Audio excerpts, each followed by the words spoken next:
बंदी छोड़ सतगुरु रामपाल जी परमेश्वर जी की जय हो।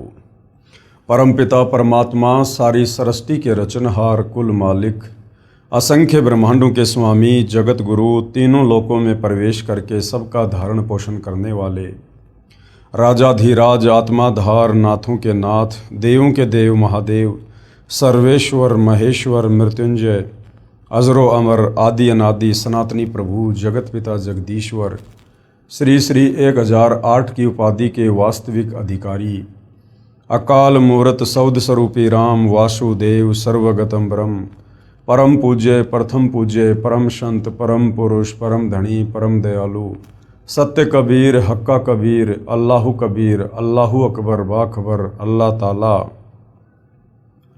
जगत के तारणहार जगत के मुक्तिदाता जगत के जगन्नाथ हारे के सहारे हिंदुओं के राम मुसलमानों के अल्लाह सिखों के वाहिगुरु ईसाइयों के मसीह दया के सागर दयानिधि करुणा के सागर करुणानिधि स्वयंभू परिभू संकट मोचन कष्ट हरण मंगल करण दुख भंजन अविगत कबीर निर्विकार निर्विषम परमात्मा अलय अलेख सतगुरु आदि अनादि सतगुरु असली मर्यादा पुरुषोत्तम असली राम असली कृष्ण असली घनश्याम असली मुरारी राजाओं के राजा महाराजाओं के महाराजा शहंशाहों के शहंशाह सम्राटों के सम्राट भगवानों के भगवान अल्लाहों के अल्लाह प्रभुओं के प्रभु मसीहाओं के मसीह सच्चे वाहिगुरु बाबाओं के बाबा पीरों के पीर सेठों के सेठ जगत सेठ सावड़सा सेठ सर्वगुण संपन्न अनंत कोटि कलाओं के स्वामी अनंत कोटि ब्रह्मांडों के नायक योगियों में महायोगी ध्यानियों में महाध्यानी सिद्धों में परम सिद्ध ज्ञानियों में तत्व ज्ञानी ब्रह्म ज्ञानी महाज्ञानी परम ज्ञानी सर्वश्रेष्ठ ज्ञानी विज्ञानी युवा कबीर समर्थ कबीर असमवात अमित ओजा सच्चे रहनुमा करीम अल्लाह सुभान अल्लाह दुनिया के अंतिम पैगंबर 8 सितंबर 1951 से गांव धनाना जिला सोनीपत हरियाणा भारतवर्ष की पावन भूमि पे प्रकट रियल कल्कि भगवान श्री नारायण साकार हरि श्री बाबा साहेब नूर अनंत परमात्मा सच्चे दरवेश सच्चे बाखबर संत शिरोमणि सतगुरु रामपाल जी परमेश्वर जी के चरण कमल में आप और हम सभी भाई बहनों का अनंत कोटि दंडवत प्रणाम।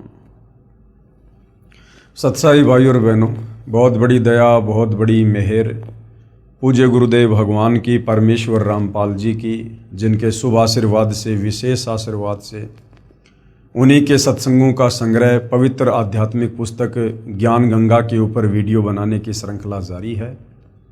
इसी श्रृंखला में आज हमारा ये 29वें नंबर का वीडियो है।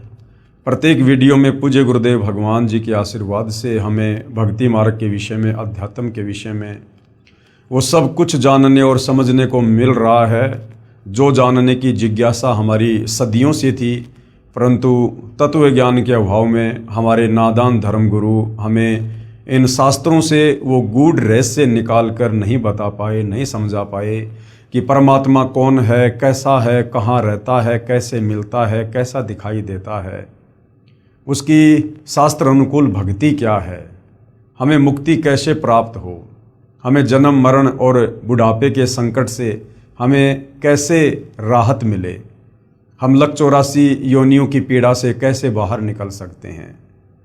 हमारे इन तमाम सवालों के जवाब हमारे धर्मगुरु नहीं दे पा रहे थे, क्योंकि ना तो उन्हें स्वयं तत्व ज्ञान था और ना ही वे किसी तत्वदर्शी संत की शरण में थे। और तत्वदर्शी संत के बिना इन आध्यात्मिक गूढ़ रहस्यों को, सदग्रंथों के सार को कोई भी व्यक्ति या महात्मा इनको सार्वजनिक नहीं कर सकता है। इसलिए भाई और बहनों, आज पूज्य गुरुदेव भगवान की पूरे विश्व के मानव समाज पर बहुत बड़ी कृपा हुई है कि आज उन्होंने हमें अध्यात्म का वो सार जो हमारे ही सदग्रंथों में छुपा हुआ था निकाल कर पवित्र पुस्तक ज्ञान गंगा के रूप में दे दिया है। और ये ज्ञान गंगा पुस्तक भारत देश में विशेषकर घर घर में पहुंच चुकी है। तो भाई और बहनों, अब समय आ गया है इस पवित्र पुस्तक ज्ञान गंगा को पढ़कर, इसके ज्ञान को समझकर जगत गुरु तत्वदर्शी सतगुरु रामपाल जी भगवान की शरण में आकर अपनी आत्मा का कल्याण करवाने का। तो भाई और बहनों, इस पुस्तक में अभी तक आपने भक्ति मार्ग के विषय में बहुत कुछ जान लिया है, बहुत कुछ पहचान लिया है। सबसे पहले तो हमें आत्मज्ञान के साथ साथ परमात्म ज्ञान हुआ कि वास्तव में वो परमात्मा कौन है जिन्होंने इस सारी सृष्टि को रचा है। वो साकार है या निराकार है, वो कहाँ रहता है। उसके बाद वो परमात्मा जिन जिन महापुरुषों को इस धरती पर स्वयं ही सतलोक से गति करके चलकर आकर मिले, उन आत्माओं को फिर अपना सचखंड दिखाया, सर्व ब्रह्मांडों की स्थिति से परिचित करवाया। उसके बाद उन आत्माओं ने भी अपनी वाणियों के माध्यम से देश और दुनिया को जगाया। तो भाइयों और बहनों, आज हम जो आगे बढ़ेंगे इस पवित्र पुस्तक में, तो आज का हमारा जो टॉपिक है वो है शंका समाधान। यानी इतना ज्ञान सुनने और समझने के बाद भी काल प्रेरणा से कुछ शंकाएं मन में रह जाती हैं, जिन शंकाओं का समाधान करते हुए सतगुरु रामपाल जी हमें समझाना चाह रहे हैं कि कोई शंका मन में मत रखिए। परमेश्वर जी की वाणी है कि माँ मूंडू उस संत की जिससे संसा न जाए, काल खाए थोड़े शंका सब जग खाए। वो संत ही क्या, वो महात्मा ही क्या, जो अपने भगत के मन में किसी प्रकार की कोई शंका छोड़ दे। तो भाई और बहनों, यदि आप ध्यानपूर्वक पवित्र पुस्तक ज्ञान गंगा को पढ़ेंगे या सतगुरु रामपाल जी के मुख कमल से जो सत्संग बोले गए हैं आप उनको सुनेंगे, तो अपने ही धर्मशास्त्रों से सारे प्रमाण देखकर हमारे मन में अध्यात्म को लेकर किसी प्रकार की कोई शंका रह नहीं जाएगी। फिर भी जो छोटी मोटी शंकाएं हैं उनका भी सतगुरु रामपाल जी ने बखूबी समाधान किया है। प्रश्न, किसी ने सवाल किया, उपरोक्त गीता सार से तो सिद्ध होता है कि ब्रह्मा जी, विष्णु जी तथा शिव जी की पूजा व्यर्थ है, यानी बेकार है। यानी सतगुरु रामपाल जी ने जो पवित्र गीता जी का सार निकाल कर इस पवित्र पुस्तक ज्ञान गंगा में डाल दिया है, तो साधक कह रहा है कि इस पवित्र पुस्तक से गीता जी का सार समझकर तो ऐसा लगा कि जैसे श्री ब्रह्मा, श्री विष्णु और श्री शंकर जी की पूजा बिल्कुल व्यर्थ है, बिल्कुल बेकार है। परंतु मैं तो 30 वर्ष से श्री शिव जी की पूजा कर रहा हूँ तथा भगवान श्री कृष्ण जी मेरे बहुत प्रिय हैं। मैं इन प्रभुओं को नहीं छोड़ सकता, मेरा इनसे विशेष लगाव हो चुका है। श्री गीता जी का नित्य पाठ करता हूँ। हरे राम हरे कृष्ण, राधे श्याम सीताराम, ओम नमः शिवाय, ओम नमो भगवते वासुदेवाय आदि नाम जाप करता हूँ। सोमवार का व्रत भी रखता हूँ, कावड़ भी लाता हूँ तथा धामों पर भी दान करने जाता हूँ, मंदिर में मूर्ति पूजा करने भी जाता हूँ, स्वर्ग प्राप्ति की इच्छा करता हूँ तथा परंपरागत पूजा के कारण एक महंत से उपदेश भी ले रखा है। तो सतगुरु रामपाल जी उस जिज्ञासु को क्या कुछ समझा रहे हैं। कृपया आप पुनः उपरोक्त गीता सार को पढ़ो। जब तक तत्व ज्ञान से पूर्ण परिचित आप नहीं होंगे तब तक ये शंका रूपी कांटा खटकता ही रहेगा। जैसे ऊपर उदाहरण है कि उल्टा लटका हुआ संसार रूपी वृक्ष है जिसकी मूल यानी जड़ तो पूर्ण परमात्मा परमेश्वर है और तीनों गुण रूपी रजगुण ब्रह्मा, सतगुण विष्णु और तमगुण शिव ये उसकी शाखाएं हैं। आपने कोई आम का पौधा लगाया है, यदि पौधे की जड़ यानी मूल की सिंचाई पूजा करोगे जिससे वृक्ष बनेगा, फिर उसकी शाखाओं को फल लगेंगे। शाखा तोड़ने को थोड़े कहा जाता है। यहाँ देखिए, सीधा बीजा हुआ भक्ति रूपी पौधा अर्थात शास्त्र विधि अनुसार साधना, जो आप जियों को पहले दिखाया गया था। तो गुरुदेव भगवान कह रहे हैं कि भाई हम ब्रह्मा विष्णु महेश की साधना छुड़वाते नहीं हैं, बल्कि और दृढ़ता से शास्त्र अनुकूल साधना आप जियों के द्वारा ब्रह्मा विष्णु महेश की करवाई जाती है। हमने भाई और बहनों सृष्टि रचना को समझना इसलिए बहुत ज़्यादा जरूरी है, क्योंकि सृष्टि रचना को समझे बिना हमें इस अध्यात्म को नहीं समझ सकते। तो सृष्टि रचना के माध्यम से पूज्य गुरुदेव भगवान ने हमें बताया कि ये जो संसार है, ये जो सृष्टि है, ये एक उल्टा लटका हुआ पीपल का वृक्ष समझो। ये भक्ति रूपी पौधा है, ये भक्ति रूपी पेड़ है। ठीक है, यानी ऊपर को कबीर परमेश्वर, कबीर प्रभु, कबीर परमात्मा जो सबसे ऊपर अनामी लोक में रहते हैं। उसके बाद 3 लोकों की ओर रचना की। सतलोक में परमात्मा ने सृष्टि की, जहां बैठकर परमात्मा सारे ब्रह्मांडों का पालन पोषण करते हैं। तो जो भक्ति रूपी पेड़ है उसकी जड़ है कबीर भगवान, कबीर परमात्मा। नीचे फिर अक्षर पुरुष के 7 संग ब्रह्मांड हैं, काल के 21 ब्रह्मांड हैं, काल के 3 पुत्र ब्रह्मा विष्णु महेश हैं। अब हम नादानों ने ब्रह्मा विष्णु महेश की जानकारी होने के कारण, क्योंकि हमारे नादान धर्म गुरु तत्व ज्ञान के अभाव से ब्रह्मा विष्णु महेश से ऊपर कोई भगवान सिद्ध कर ही नहीं पाए, तो आम समाज ने ब्रह्मा विष्णु महेश यानी पेड़ की शाखाओं को ही पूजना शुरू कर दिया। अब यदि भाई और बहनों आप किसी पौधे की शाखाओं को अगर गमले में या मिट्टी में दबा कर उसकी सिंचाई करोगे, उसकी पूजा करोगे, वो पेड़ सूख जाएगा, हमें कभी भी फल प्राप्त नहीं होंगे। हमने पेड़ की जड़ को गमले में लगाना होगा, मिट्टी में दबाना होगा, फिर हमने खाद वगैरह पानी वगैरह डाल के उसकी पूजा करनी होगी। तो ये जो भक्ति रूपी पौधा है, पेड़ है, इसकी जड़ है कबीर भगवान, कबीर परमेश्वर। तो हमने उस परम अक्षर ब्रह्म कबीर परमेश्वर जी की पूजा करनी है। और जब हम पेड़ की जड़ की पूजा करेंगे, जड़ में खाद डालेंगे, पानी डालेंगे, तो पूरा पेड़ बनेगा और फिर शाखाओं को यानी ब्रह्मा विष्णु महेश को फल लगेंगे। अर्थात ब्रह्मा विष्णु महेश के माध्यम से फिर ये कबीर भगवान जब हम जड़ की यानी उनकी पूजा करेंगे, फिर ये हमें कर्म फल देंगे ब्रह्मा विष्णु महेश के माध्यम से। अब हम नादानों ने पेड़ की टहनियों को जमीन में दबा दिया और जड़ कर दी ऊपर, तो भला वो पेड़ सूखेगा, यानी हमारी भक्ति फिर कभी सफल नहीं होगी। इसी प्रकार पूजा तो पूर्ण परमात्मा अर्थात मूल की करनी है। फिर कर्म फल तीनों गुण ब्रह्मा विष्णु शिव रूपी शाखाओं को लगेंगे। इसलिए कुछ भी नहीं छोड़ना है, केवल अपना भक्ति रूपी पौधा सीधा बीजना है। अर्थात भक्ति की विधि हमने सही करनी है, अर्थात शास्त्र विधि अनुसार साधना प्रारंभ करनी है। वर्तमान में सभी पवित्र भगत समाज शास्त्र विधि त्याग कर मनमाना आचरण कर रहा है, क्योंकि हमारे धर्म गुरु ब्रह्मा विष्णु महेश से ऊपर हमें कोई भगवान बताए ही नहीं। अर्थात भक्ति रूपी पौधा उल्टा लगा रखा है।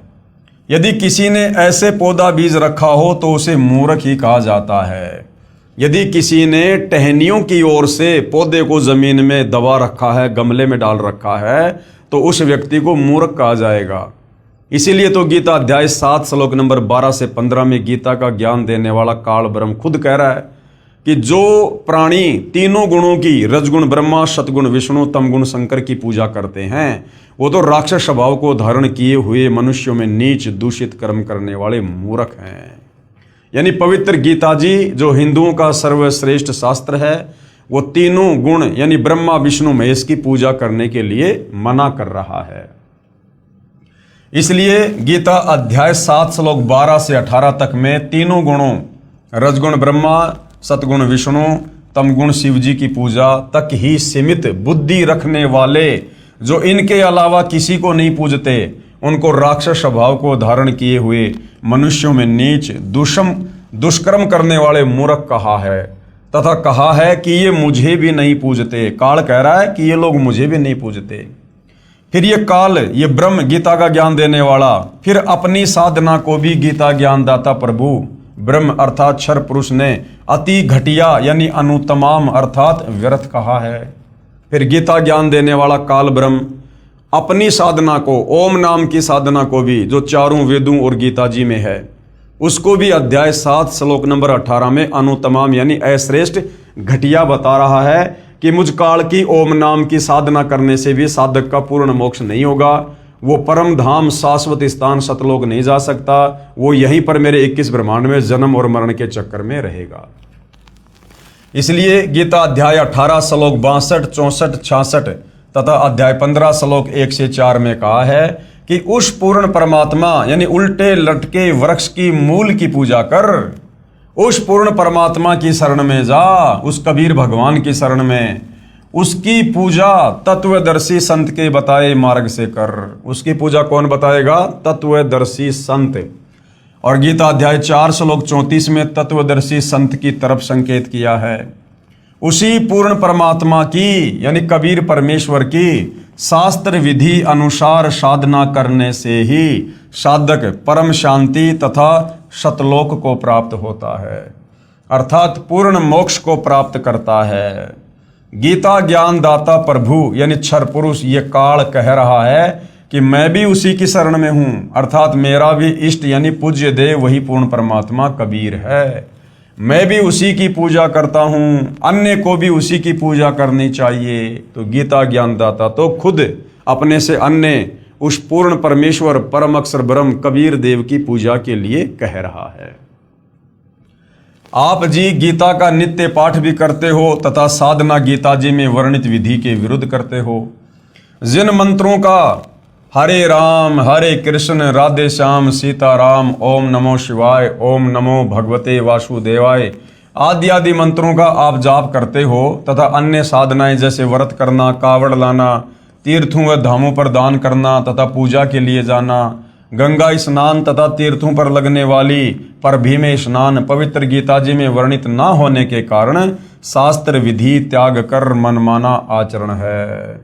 अर्थात जो जो क्रियाएं आप जी कर रहे हो ये सारी क्रियाएं पवित्र ग्रंथ गीता करने के लिए मना कर रहा है, जिसे पवित्र गीता जी अध्याय 16 श्लोक 23-24 में व्यर्थ कहा है।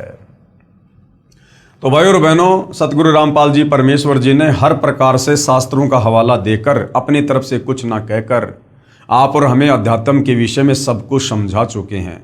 इसके बाद भी यदि मन में कोई शंका रह जाती है तो भाई फिर तो उस प्राणी के माड़े भाग ही कहे जाएंगे। गद्दी तथा महंत परंपरा की जानकारी। अब ये गद्दी तथा महंत परंपरा ये कैसे शुरू हुई है, जिसके चक्कर में लाखों प्राणी उलझे हुए हैं। महंत व गद्दी परंपरा की जानकारी।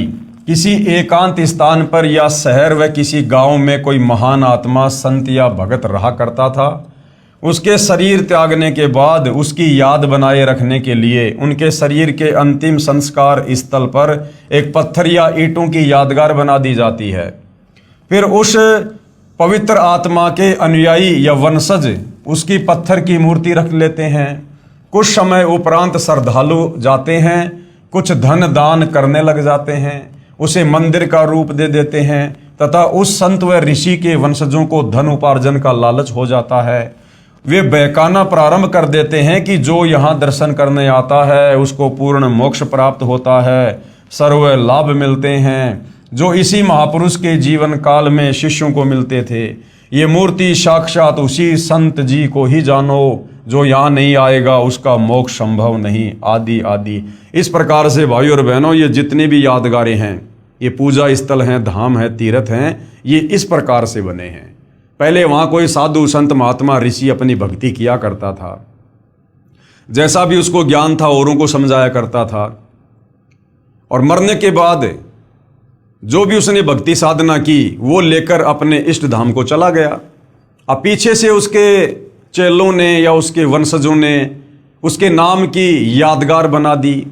धीरे धीरे एक स्ट्रक्चर खड़ा कर दिया, लोग वहाँ पर आने लगे, दान धर्म करने लगे, एक बड़े मंदिर का बड़ी यादगार का रूप दे दिया। फिर वहाँ रहने वालों को ये लालच पड़ गया कि यहाँ तो लोग आते हैं, दान धर्म करते हैं, बढ़िया उनका धंधा चल गया। इस प्रकार से भाई और बहनों, ये गद्दी परंपरा, महंत परंपरा, ये यादगारें बनी हुई हैं। वर्तमान में वहाँ जाने से वो साधना शास्त्रों के विरुद्ध होने के कारण साधक को वहाँ जाने से, दान धर्म करने से, पूजा करने से कोई आध्यात्मिक लाभ नहीं है।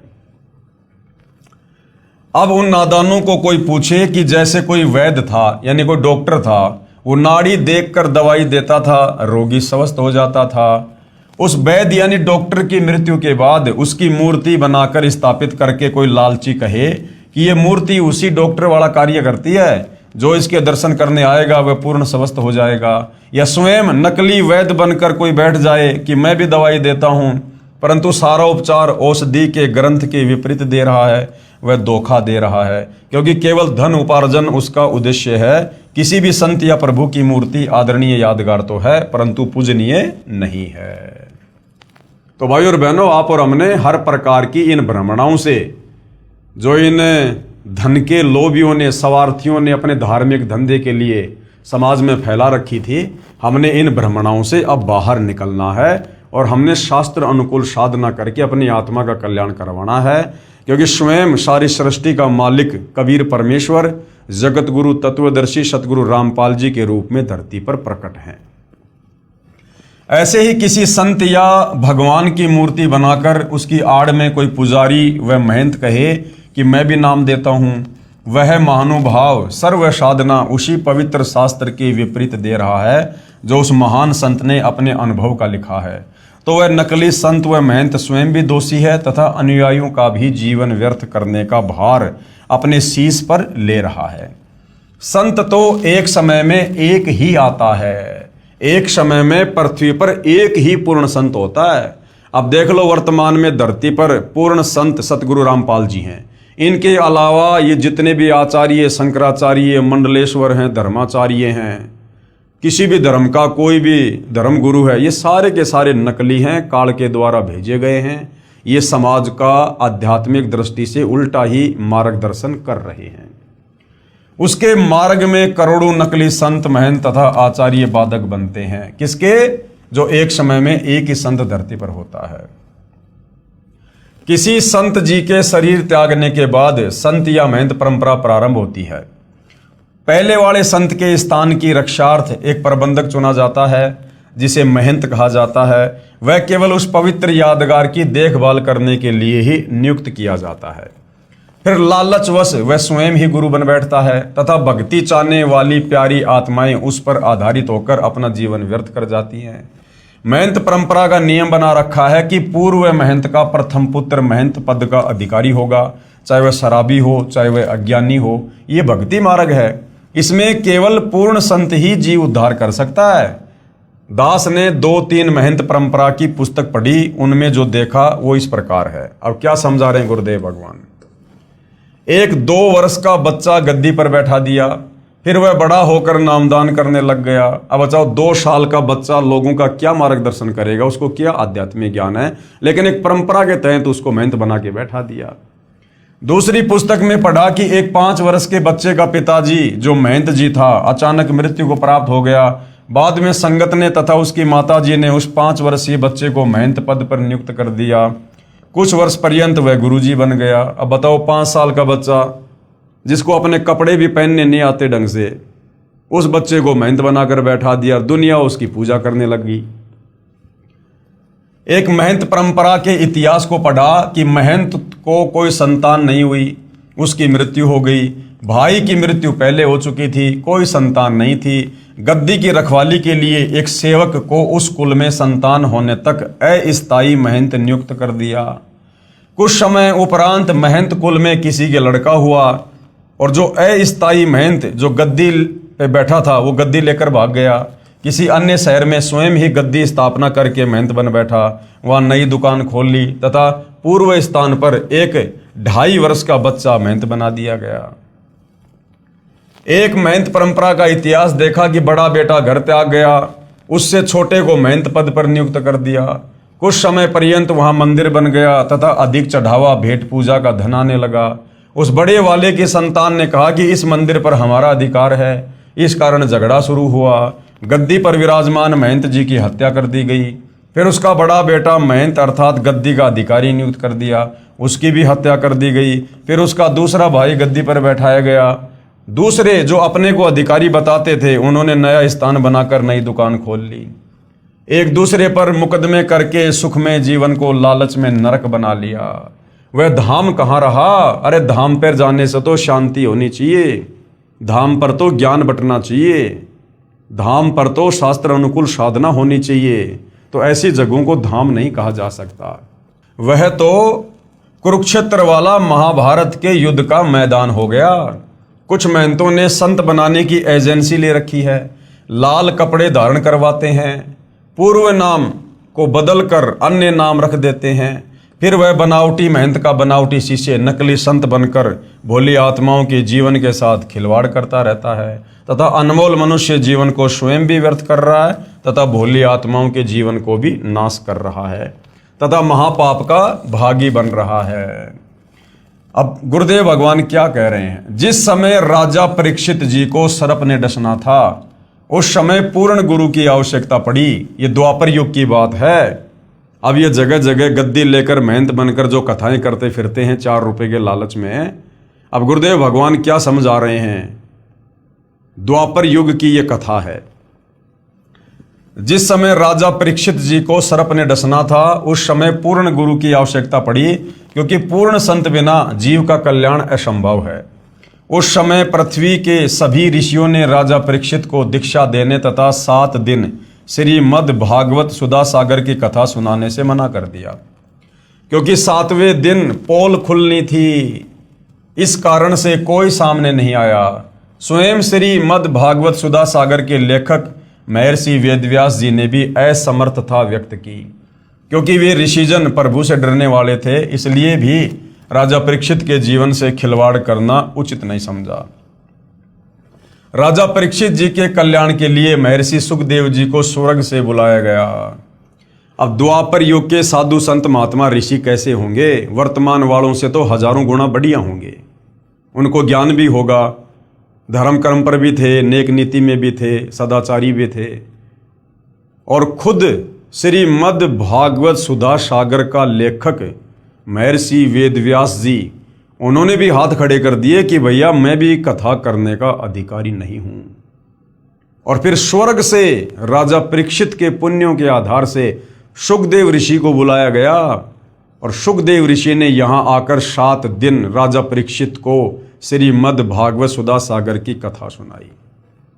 तो विचार करो भाई और बहनों, जब द्वापर युग के ऋषियों ने श्रीमद् भागवत सुधा सागर की कथा करने के लिए अपने आप को योग्य नहीं बताया, अधिकारी नहीं बताया, तो ये वर्तमान वाले साधु संत महात्मा ऋषि पैसों के लोभी, इनकी कोई नियम नहीं, कोई मर्यादा नहीं, ये दे के कांख में पोथी और गांव-गांव जाकर ये कथा करते फिरते हैं। इनके कथाओं से किसी का क्या भला होगा, क्या मुक्ति होगी? ये विचारणीय विषय है। क्योंकि भाई और बहनों, धरती पर एक समय में एक ही संत होता है जो पूर्ण होता है, और वही इन ग्रंथों की कथा यानी इन ग्रंथों को समझाने का अधिकारी होता है। राजा परीक्षित जी के कल्याण के लिए महर्षि सुखदेव जी को स्वर्ग से बुलाया गया, जिसने राजा को दीक्षा दी तथा 7 दिन तक कथा सुनाकर राजा परीक्षित जी का जितना उद्धार ऋषि सुखदेव जी कर सकते थे किया। वर्तमान के गुरु संत महंत तथा आचार्य स्वयं ही भगवान के संविधान से अपरिचित हैं, इसलिए भयंकर दोष के पात्र बनकर दोषी हो रहे हैं। कहते हैं औरों पंथ बताओ ही और स्वयं न जाने राह। दूसरों को तो रास्ता दिखा रहे हैं और खुद अंधकार में बैठे हैं। अनअधिकारी कथा पाठ करे वे दीक्षा देवे बहुत करत गुना। ये तो बहुत बड़ा पाप कर रहे हैं परमात्मा के विधान को तोड़कर। वर्तमान में कथा व ग्रंथों का पाठ करने वालों व नामदान करने वालों की बाढ़ सी आई हुई है, क्योंकि सभी पवित्र धर्मों की पवित्र आत्माएं तत्व ज्ञान से अपरिचित हैं, जिस कारण नकली गुरुओं व संतों तथा महंतों का दाव लगा हुआ है। जिस समय पवित्र भगत समाज आध्यात्मिक तत्व ज्ञान से परिचित हो जाएगा, उस समय इन नकली संतों, गुरुओं व आचार्यों को छुपने का स्थान नहीं मिलेगा। पलायन करके पीछा छुड़वाना पड़ेगा। जब भगत समाज तत्व ज्ञान से परिचित हो जाएगा, जगत गुरु तत्वदर्शी सतगुरु रामपाल जी के सत्संग सुनकर, उनकी पुस्तकें पढ़कर। अब भाई और बहनों, जितने भी ये तीर्थ हैं, ये धाम हैं, इनकी वास्तव में शुरुआत कैसे हुई? जब तक हम परमात्मा चाहने वाली आत्माओं को इसकी जड़ का नहीं पता चलेगा, तब तक हम इन तीर्थों पर, इन धामों पर यूं ही जाकर अपना धन और अनमोल समय बर्बाद करवाते रहेंगे। पवित्र तीर्थ तथा धाम की जानकारी। किसी साधक ऋषि जी ने किसी स्थान या जलाशय पर बैठकर साधना की या अपनी आध्यात्मिक शक्ति का कोई प्रदर्शन किया। वह अपनी भक्ति कमाई करके साथ ले गया, यानी मरने के बाद, तथा अपने इष्ट लोक को प्राप्त हुआ। उस साधना स्थल का बाद में तीर्थ या धाम नाम पड़ गया। अब कोई उस स्थान को देखने जाए कि यहाँ कोई साधक रहा करता था उसने बहुतों का कल्याण किया। अब न तो वहाँ संत जी हैं जो उपदेश दे सके, वह तो अपनी कमाई करके चला गया। विचार करें, तीर्थ व धाम को हमाम दस्ता जानो। हमाम दस्ता क्या होता है? जैसे कोई भी जड़ी बूटी या सामग्री कूटने के लिए एक लोहे का एक उखड़ और मुसड़ बोलते हैं उसको हमाम दस्ता कहते हैं। एक 1.5 फुट का लोहे का गोल पात्र लगभग 9 इंच परिधि का उखड़ जैसा होता है तथा 1.5 फुट लंबा तथा 2 इंच परिधि का गोल लोहे का डंडा सा मुसड़ जैसा होता है, जो सामग्री व दवाइयां आदि कूटने के काम आता है। उसे हमाम दस्ता कहते हैं। एक व्यक्ति अपने पड़ोसी का हमाम दस्ता मांग कर लाया। उसने हवन की सामग्री कूटी तथा मांझ धोकर लौटा दिया। जिस कमरे में हमाम दस्ता रखा था उस कमरे में सुगंध आने लगी उस जड़ी बूटी की। घर के सदस्यों ने देखा कि यह सुगंध कहाँ से आ रही है, तो पता चला कि हमाम दस्ते से आ रही है। वे समझ गए कि पड़ोसी ले गया था, उसने कोई सुगंध युक्त वस्तु कूटी होगी और कुछ दिन बाद वो सुगंध भी आना फिर बंद हो जाती है। इसी प्रकार ये तीर्थ और धाम है भाई और बहनों। इसी प्रकार तीर्थ व धाम को एक हमाम दस्ता जानो। जैसे सामग्री कूटने वाले ने अपनी सारी वस्तु पहुंच कर रख दी, खाली हमाम दस्ता लौटा दिया। अब कोई उस हमाम दस्ते को सूंघ कर ही कृतार्थ माने तो नादानी है।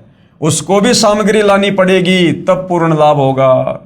ठीक इसी प्रकार किसी धाम व तीर्थ पर रहने वाला पवित्र आत्मा तो राम नाम की सामग्री कूटकर, यानी जैसे भी उसके पास भक्ति थी वो करके और अपना शरीर छोड़ के झाड़ पहुंचकर अपनी सर्व कमाई को साथ ले गया।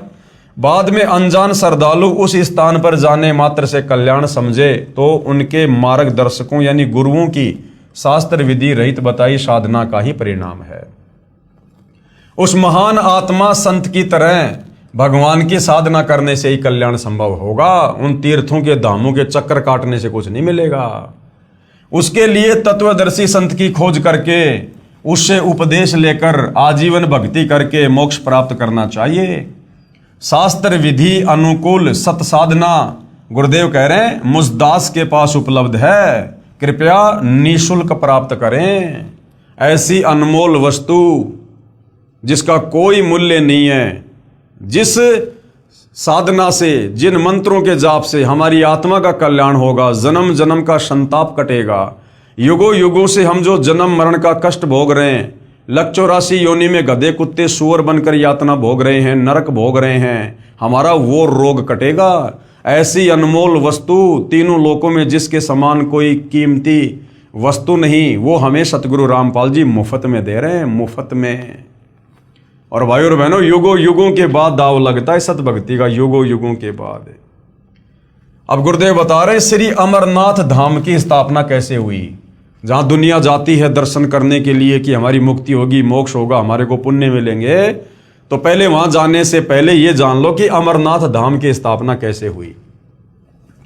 भगवान शंकर जी ने पार्वती जी को एकांत स्थान पर उपदेश दिया था, यानी नाम दीक्षा दी थी, जिस कारण से माता पार्वती जी इतनी मुक्त हो गई कि जब तक भगवान शिव जी यानी तमोगुण की मृत्यु नहीं होगी तब तक उमा जी की भी मृत्यु नहीं होगी। 7 ब्रह्मा जी की मृत्यु के उपरांत भगवान विष्णु की मृत्यु होती है और 7 विष्णु जी की मृत्यु के बाद शिव जी की मृत्यु होती है। तब माता पार्वती जी भी मृत्यु को प्राप्त होगी। यानी भगवान शंकर से नाम उपदेश लेकर पार्वती जी इतनी अमर हो गई कि जब तक भगवान शंकर नहीं मरेगा तब तक पार्वती भी नहीं मरेगी। लेकिन मरेंगे भगवान शंकर भी और मरेगी फिर पार्वती भी। तब माता पार्वती जी भी मृत्यु को प्राप्त होगी। पूर्ण मोक्ष नहीं हुआ, क्योंकि जब शंकर जी का ही मोक्ष नहीं है तो पार्वती जी का कैसे होगा। फिर भी जितना लाभ पार्वती जी को हुआ वह भी अधिकारी से उपदेश मंत्र लेकर हुआ। बाद में श्रद्धालुओं ने उस स्थान की याद बनाए रखने के लिए उसको सुरक्षित रखा तथा दर्शक जाने लगे। जिस जगह पर भगवान शंकर ने पार्वती जी को मंत्र दिए थे उसको अमरनाथ कहते हैं, उस जगह को अमरनाथ कहते हैं जहां पर पार्वती जी को अमर मंत्र दिए थे। बाद में लोगों ने उस जगह को सुरक्षित बनाए रखने के लिए वहां पर एक यादगार बना दी। अब गुरुदेव कह रहे हैं जैसे ये दास यानी अपने लिए गुरुदेव कह रहे हैं कि स्थान स्थान पर जा जाकर सत्संग करता है, वहां पर खीर व हलवा भी बनाया जाता है। जो भगत आत्मा उपदेश प्राप्त कर लेता है उसका कल्याण हो जाता है। सत्संग की समाप्ति के बाद सभी टेंट आदि उखाड़कर दूसरे स्थान पर सत्संग के लिए चले गए। पूर्व स्थान पर केवल मिट्टी या ईंटों की बनाई भट्टी व चूल्हे से छोड़ दिए। फिर कोई उसी शहर के व्यक्ति से कहे कि आओ आपको वह जगह दिखाकर लाता हूं जहां सतगुरु रामपाल जी का सत्संग हुआ था, खीर बनाई थी। बाद में उन भट्टियों को देखने जाने वाले को न तो खीर मिलेगी, न ही सत्संग के अमृत वचन सुनने को मिलेंगे, और ना ही उपदेश प्राप्त हो सकता जिससे कल्याण हो सके। उसके लिए संत ही खोजना पड़ेगा। जहां सत्संग चल रहा हो वहां पर सर्व कार्य सिद्ध होंगे। तो भाई दुनिया जिस अमरनाथ पर जाती है भक्ति भाव से, वहां ना तो भगवान शंकर है ना पार्वती है, केवल वो एक यादगार है। और वहां पर चाहे चक्कर काटना तो छोड़ो, अगर वहां पर तुम खुद भी रहने लग जाओ, यदि तुम वहां पर बस जाओ तो भी तुम्हारी आत्मा का कल्याण नहीं है। ठीक इसी प्रकार तीर्थों व धामों पर जाना तो उस यादगार स्थान रूपी भट्ठी को देखना मात्र ही है। यह पवित्र गीता जी में वर्णित ना होने से शास्त्र विरुद्ध हुई, जिससे कोई लाभ नहीं। इसका प्रमाण पवित्र गीता अध्याय 16 श्लोक 23-24 में कि अर्जुन, शास्त्र विधि को त्याग कर जो मनमानी भक्ति पूजा करते हैं उनको कोई लाभ नहीं, उनकी कोई गति नहीं, उनकी कोई मुक्ति नहीं। तत्व ज्ञानहीन संतों व महंतों तथा आचार्यों द्वारा भ्रमित श्रद्धालु तीर्थों व धामों पर आत्म कल्याणार्थ जाते हैं। श्री अमरनाथ जी की यात्रा पर गए श्रद्धालु 3-4 बार बर्फानी तूफान में दबकर मृत्यु को प्राप्त हुए। प्रत्येक बार मरने वालों की संख्या हजारों में होती थी। विचारणीय विषय है कि यदि श्री अमरनाथ जी के दर्शन व पूजा लाभदायक होती तो क्या भगवान शिव उन भक्तों की रक्षा नहीं करते? अर्थात प्रभु शिव जी भी शास्त्र विरुद्ध साधना से अप्रसन्न हैं। भगवान शंकर भी इन पाखंडों से प्रसन्न नहीं है, इस प्रकार की साधनाओं से। वैष्णो देवी के मंदिर की स्थापना कैसे हुई? जो श्रद्धालु वैष्णो देवी मंदिर जाते हैं भक्ति भाव से पूजा के लिए, आत्म कल्याण के लिए, तो पहले यह तो जान लो कि वैष्णो देवी मंदिर की स्थापना कैसे हुई। जब सती जी यानी उमा देवी अपने पिता राजा दक्ष के हवन कुंड में छलांग लगाने से जलकर मृत्यु को प्राप्त हुई। अब वो हवन कुंड में छलांग क्यों लगाई? गुरुदेव ने बताया, एक समय शंकर और पार्वती जी, जिसको उमा भी कहते हैं, दोनों आकाश मार्ग से जा रहे थे। उसी समय विष्णु अवतार श्री रामचंद्र जी धरती पर आए हुए थे और उनको 14 साल का वनवास मिला हुआ था, और जंगल से उनकी पत्नी सीता को रावण उठाकर ले गया था। पीछे से सीता के वियोग में वो पागलों की तरह व्यवहार कर रहे थे। वृक्षों से लिपट लिपट कर पूछ रहे थे, हाय मेरी सीता कहाँ गई? मृगों से लिपट लिपट कर पूछ रहे थे, रो रहे थे। तो ऊपर से शंकर जी ने हाथ जोड़कर उनको प्रणाम किया। तो पार्वती ने पूछा, आप किसको प्रणाम कर रहे हो? तो शंकर जी ने कहा कि मैं भगवान विष्णु को प्रणाम कर रहा हूं। तो पार्वती ने कहा कि ये इस प्रकार से आम आदमी की तरह रोने वाला अपनी पत्नी के वियोग में ये भगवान कैसे हो सकता है? मैं तो इसकी परीक्षा लूंगी।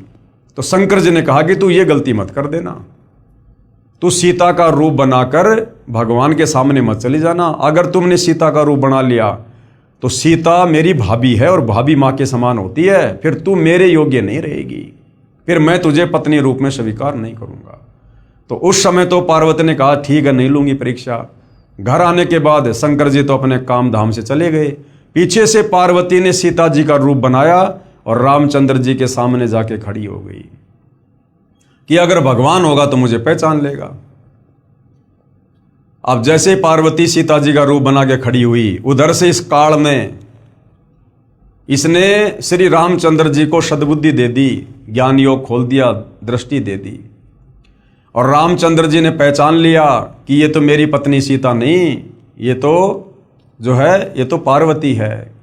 तो रामचंद्र जी ने कहा कि हे दक्ष पुत्री माया, भगवान शंकर को कहाँ छोड़कर आ गई?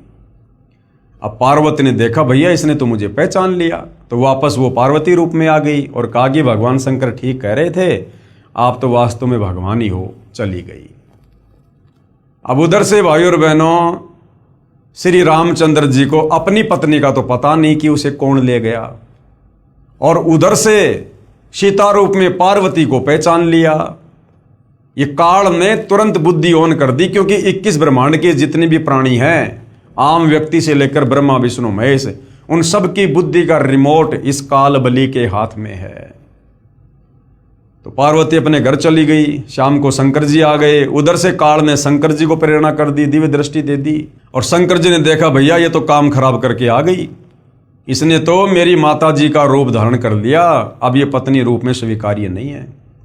घर आकर शंकर जी ने पार्वती से पूछा, आप परीक्षा लेने गई थी?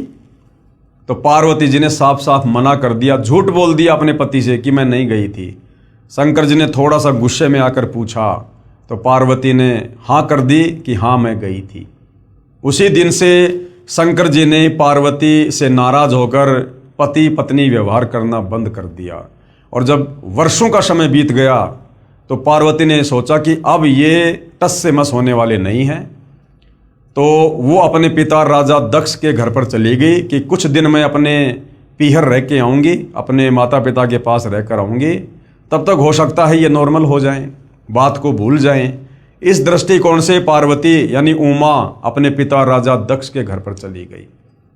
उस समय राजा दक्ष एक हवन करवा रहा था, जिसमें बहुत सारे साधु संत महात्मा ऋषि आए हुए थे, और राजा दक्ष की जितनी भी लड़कियां थी उन सब के जो पति थे वो भी आए हुए थे, सबके हवन कुंड बने हुए थे, और जो जो दामाद नहीं आया था उसका भाग अलग से निकाल रखा था। परंतु पार्वती और शंकर जी का कहीं कोई इस प्रकार का स्थान नहीं था। पूरे हवन कुंड में पार्वती ने घूम के देख लिया। अंत में अपने पिता के पास गई और कहा, पिताजी आपने मेरी सभी बहन और उनके पतियों के लिए जो है ये जगह वगैरह नियुक्त की हुई है हवन के लिए, हमारे लिए क्यों नहीं की? तो राजा दक्ष ने पार्वती का अपमान कर दिया और कहा, तू पहले ये बता तुझे यहां बुलाया किसने, और मैं उसका भाग क्यों निकालूं जिसके गले में सर्प पड़े रहते हैं, ना नहाता ना धोता है, राख को लपेट के रहता है।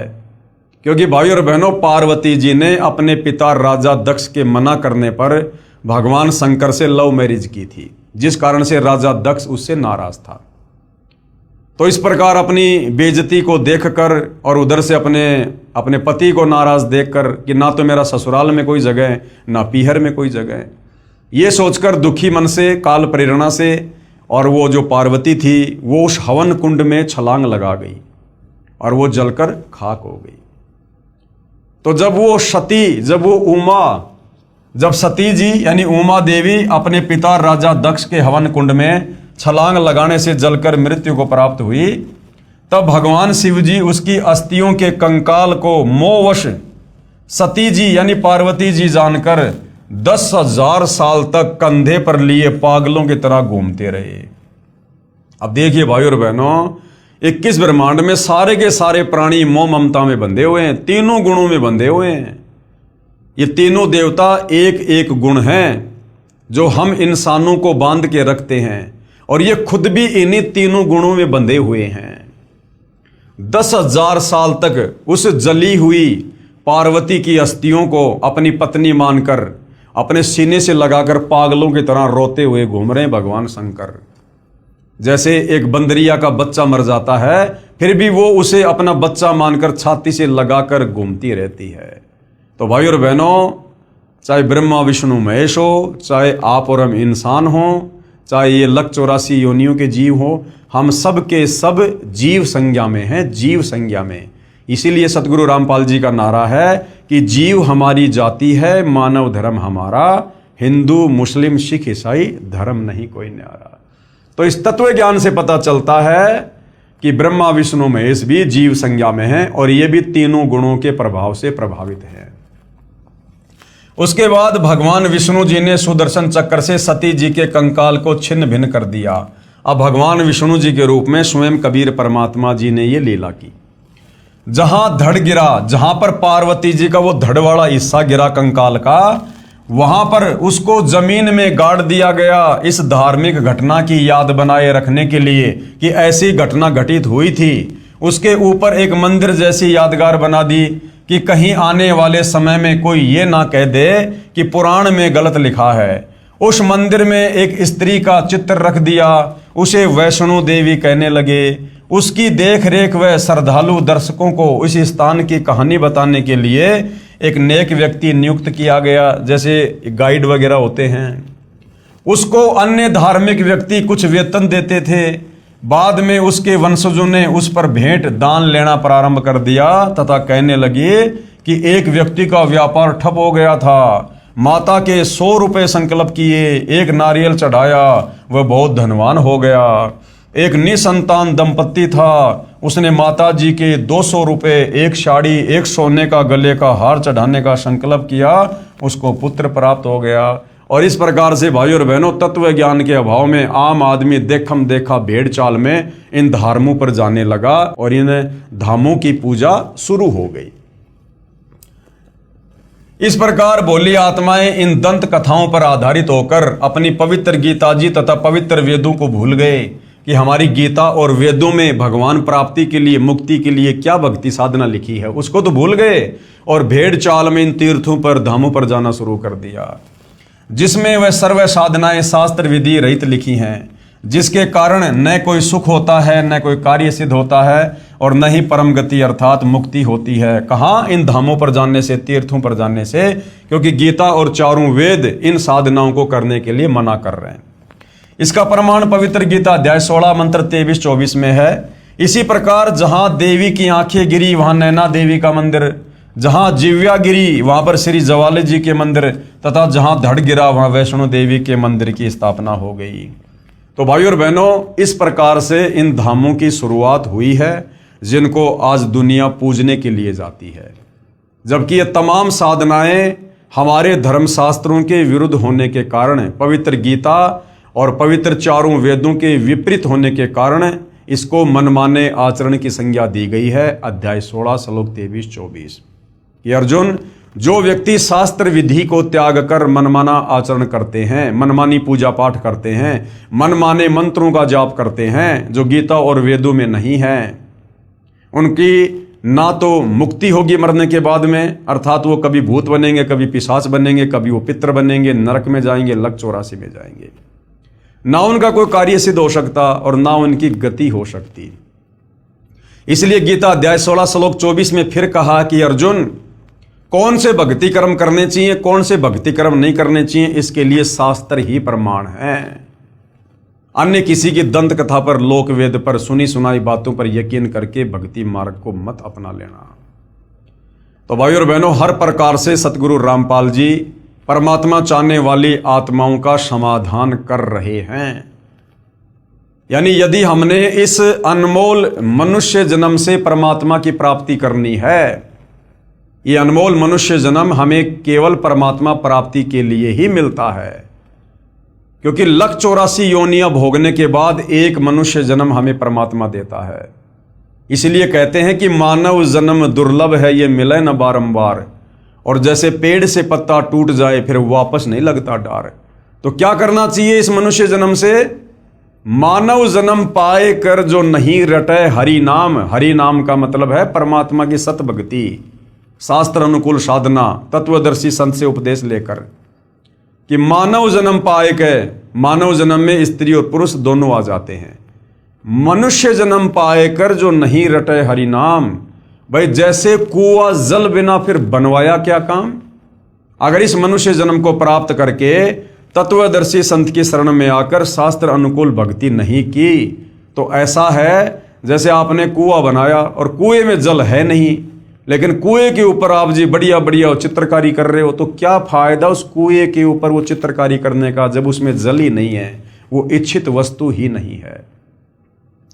तो भाई और बहनों, बड़ी मुश्किल से परमेश्वर ने हमें ये मनुष्य जन्म बख्शा है।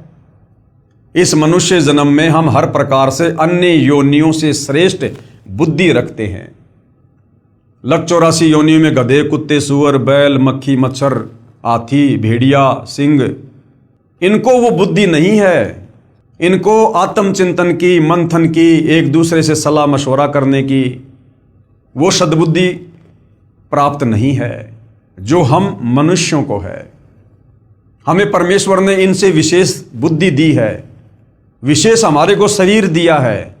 हम काम धंधा करके, मेहनत मजदूरी करके हम खा सकते हैं, कमा सकते हैं। हम सभ्य समाज में सभ्य तरीके से रह सकते हैं। पशु एक दूसरे को छीनकर मारकर खाते हैं, लेकिन हम मनुष्य हैं। हमें परमेश्वर ने विशेष बुद्धि दी है। हम काम धंधा करके नेक नीति ईमानदारी से जीते हैं और दूसरों को भी जीने देते हैं। यदि हम वही पशु वाले कार्य करते करते मर गए तो फिर हमने क्या किया इस मनुष्य जन्म को प्राप्त करके? अरे बिना सतभक्ति के, बिना तत्वदर्शी संत की शरण के जो कार्य हम मनुष्य कर रहे हैं वो सारे के सारे कार्य पशु और पक्षी भी कर रहे हैं। जन्म लेकर जैसे वो भी बच्चे पैदा करते हैं, आप और हम शादियां करके बच्चे पैदा कर लेते हैं। वो पशु पक्षी बिना किसी गोत्र के, बिना किसी धर्म के, बिना किसी जाति के आपस में शादियां कर लेते हैं। हम अपने ये कर्म फोड़ने के लिए गोत्र में, धर्म में, जातियों में उलझ गए काल प्रेरणा से। वो पशु पक्षी खुले में सहवास करते हैं, संभोग करते हैं, क्योंकि उनको वो विशेष बुद्धि नहीं है, उनको कोई शर्मा शर्मी नहीं है। हमें परमेश्वर ने बुद्धि दी, इसलिए हम चार दीवारी के अंदर संभोग कर लेते हैं, शारीरिक संबंध बना लेते हैं। वो पशु पक्षी निवस्त्र होकर घूम लेते हैं। हम 100, 200, 250, 500 रुपए के कपड़े पहनकर अपने शरीर को ढक लेते हैं। वो पशु पक्षी वो कच्चा भोजन खा लेते हैं, हम थोड़ा चूल्हे पर पका के खा लेते हैं। वो पशु पक्षी जमीन में पड़ा हुआ खा लेते हैं, हम 100-50 रुपए की थाल में डाल के खा लेते हैं। बच्चे पैदा वो पशु पक्षी भी करते हैं, बच्चे पैदा हम भी करते हैं। अपने बच्चों का पालन पोषण, लाड़ प्यार वो पशु पक्षी भी करते हैं। वो लाड़ प्यार पालन पोषण आप और हम भी करते हैं, और अंत में वो भी मर जाते हैं और अंत में हम भी मर जाते हैं। तो बताओ भाई और बहनों, यदि ये अनमोल मनुष्य जन्म प्राप्त करके, यदि हमने तत्वदर्शी संत की खोज करके, शास्त्र अनुकूल सत भक्ति करके अपनी आत्मा का कल्याण नहीं करवाया, तो उन गधे, कुत्ते, सुअर में, बैल में, गाय में और हम इंसानों की उन क्रियाओं में भला क्या अंतर है? इसलिए परमात्मा कहते हैं कि भक्ति बिना नर और खर एक है। नर यानी इंसान और खर यानी गधा। जो व्यक्ति मनुष्य जन्म प्राप्त करके तत्वदर्शी संत की शरण में आकर शास्त्र अनुकूल भक्ति शुरू नहीं करता है, कबीर परमात्मा ने उस व्यक्ति में, चाहे वो व्यक्ति देश का राजा क्यों ना हो, उस व्यक्ति में और गधे में कोई अंतर नहीं बताया। भक्ति बिना नर और खर यानी गधा एक है। जिन हरिपद नहीं जानिया, जिसको परमात्मा की जानकारी नहीं, जिसके पास सत भक्ति नहीं। भक्ति बिना नर और खर एक है, जिन हर पद नहीं जानिया। और पूर्ण ब्रह्म की परख नहीं रे, पूज मरे पाषाणा। उस पूर्ण परमात्मा की तो पहचान नहीं कि वो परमात्मा कौन है जिसकी भक्ति करनी चाहिए। और मंदिरों में, मस्जिदों में, चर्चों में, गुरुद्वारों में, धामों पर, तीर्थों पर ये पत्थर पूजते फिरते हैं, जो गीता अध्याय 16 श्लोक 23-24 के अनुसार शास्त्र विधि को त्याग कर मनमाना आचरण है। तो भाई और बहनों, बड़े सौभाग्य से अनंत युगों के बाद आप और हमारा बिल्ली के भाग का छीका टूटा है। ये तत्वदर्शी संत धरती पर सदा नहीं रहते हैं, और एक समय में धरती पर एक ही संत होता है, पूर्ण संत, जिसकी पहचान गीता अध्याय 15 श्लोक 1 से 4 में बताई गई है कि जो संत उल्टे लटके हुए भक्ति रूपी वृक्ष के प्रत्येक विभाग को बता दे कि मूल परमात्मा कौन है, ये ब्रह्मा विष्णु महेश कौन है, अक्षर पुरुष कौन है, मुक्ति कैसे होगी, शास्त्र अनुकूल साधना क्या है, वो गीता अध्याय 17 श्लोक 23 में जो 3 मंत्र हैं, ओम तत् सत, तो तत् और सत का क्या मतलब है, उसके पीछे कौन से मंत्र छुपे हुए हैं। कहते हैं वो पूर्ण संत होगा, वो तत्वदर्शी संत होगा।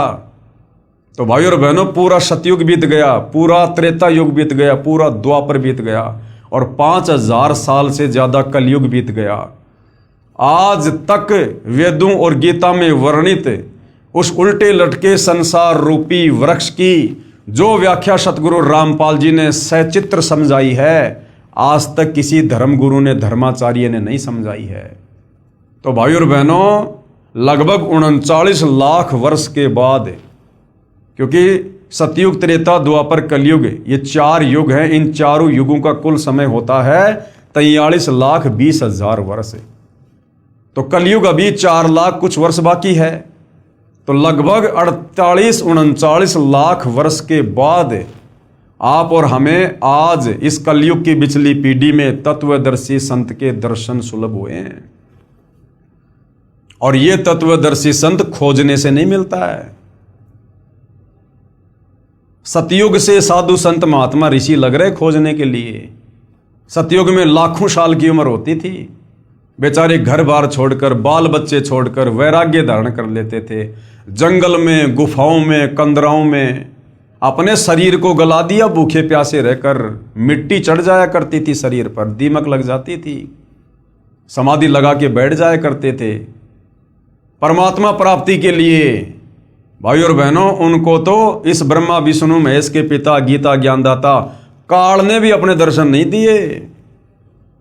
और आज आप और हमें उस पूर्ण ब्रह्म परमात्मा कबीर देव, कबीर साहिब के जगत गुरु तत्वदर्शी सतगुरु रामपाल जी के रूप में साक्षात दर्शन हो रहे हैं। आज वो परमात्मा हमें ढूंढता हुआ फिर रहा है। और यदि आज हमने मौका खो दिया, और यदि फिर हमें कभी मनुष्य जन्म मिला, फिर हम परमात्मा को खोजते खोजते रह जाएंगे, नहीं मिलेगा। और यदि 184 योनि में गधे, कुत्ते, सूअर की अगर योनियों में चले गए, तो उसके बाद हमें ना तो तत्वदर्शी संत की पहचान करवाने वाला कोई मिलेगा, और यदि मिल गया तो हम उस 184 योनि के शरीरों में उस तत्वदर्शी संत की पहचान करने योग्य नहीं रहेंगे। आज गधे, कुत्ते, सूअर को आप बैठ के समझाओ कि भक्ति कर ले, राम का नाम ले ले, तत्वदर्शी संत आया हुआ है, उसको पता ही नहीं हम क्या भोग रहे हैं, क्योंकि वो भोग योनि है। अब वो भोग योनि भोग रहा है वो जीव, क्योंकि वो भी हमारी तरह कभी मनुष्य था, स्त्री या पुरुष, और उसको भी लोगों ने बताया, समझाया कि भाई भक्ति कर ले, परमात्मा आए हुए हैं। लेकिन वो अफलातुनी में रह गया कि किसने देखा भगवान, सब डींग मारते हैं, कुछ नहीं है, अपना काम धंधा करो, अपने बच्चों का पालन पोषण करो, यही भक्ति है, यही धर्म है बस। और यही छोटी मोटी साधना करता रहता था। अब वो भाई शरीर छोड़ने के बाद सत भक्ति उसकी बनी नहीं, सीधा 184 योनियों में काल ने ठोक दिया। अब वो अपना कर्म भोग रहा है, जो कर्म उसने मनुष्य योनि में किया था, शास्त्र विरुद्ध साधना करके, संतों की बातों को कानों के ऊपर से टाल दिया। आज वो गधा, कुत्ता, शुअर बनकर असहनीय पीड़ा भोग रहा है। जो सुबह उठते जूस पीता था, चाय पीता था, दिन में 3 बार बढ़िया बढ़िया भोजन खाया करता था, महंगे महंगे कपड़े पहनता था, नौकरी करता था, गाड़ियों में घूमता था, आज वो गधा बन के नंगा होके घूम रहा है। और गधे को उसका मालिक कभी घर पे खाना नहीं देता, सारा दिन उससे कमर तोड़ काम लेता है, और शाम के समय कान पकड़ के उसको कुर्डियों में छोड़ देता है। जितना पेट भर सकता है वो गधा घूम घूम के भरता है। और गधे की कमर पे जख्म हो जाता है, वो मिट्टी या ईंटों का बोरा बार बार उसकी रगड़ लगने से उसकी कमर छुल जाती है, उस कमर पर घाव हो जाता है।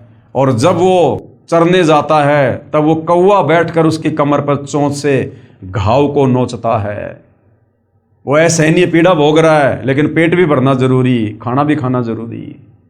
तो भाई और बहनों, फिर आप और हमारी ये हालत हो जाएगी। फिर बैल बनेंगे, ऊंट बनेंगे, फिर किसान हमारे नाक को फोड़ेगा, नाक को फोड़ के उसमें रस्सा डालेगा, और उसके संकेतों के अनुसार नहीं चलेंगे तो रस्से को खींच खींच के नाक का हाल बेहाल कर देगा।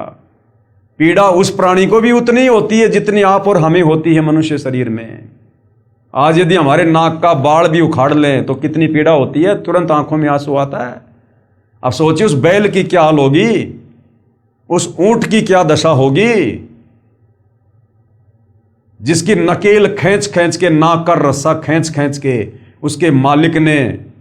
और कई बार क्या होता है, उस ऊंट के नाक में कीड़े पड़ जाते हैं, जख्म हो जाता है बार बार रस्सी खींचने से, कीड़े चलते हैं उसमें। हमने खूब देखे गांव में जब छोटे छोटे थे। तो भाई और बहनों, ये दुर्दशा आप और हमारी अनंत युगों से हो रही है। ये एक बार या 2 बार नहीं है। कि हम तो खाली एक बार ही लक 84 का चक्कर काटेंगे बस। अरे एक बार भी कितना भयंकर है। एक कुत्ते का जीवन देख लो भाई और बहनों, 10-15 साल की उम्र होती है, उस कुत्ते का जीवन देख लो, सुबह से लेकर शाम तक पूरी रात वो भौंकेगा क्योंकि उसकी आदत गंदी, भौंकने से उसको भूख लगेगी, सुबह क्या करेगा, किसी के घर पर जाएगा। अब उसको कौन खिलाएगा भाई, कौन खिलाएगा उसको? उसका भाग्य किसी ने टूक डाल दिया तो, नहीं तो उसके लठ पड़ेंगे, जूत पड़ेंगे उसके। भूखा मर रहा है, क्या करेगा, घर घर दौड़ेगा, ना जाने कितने घरों में जाएगा एक टूक के लिए।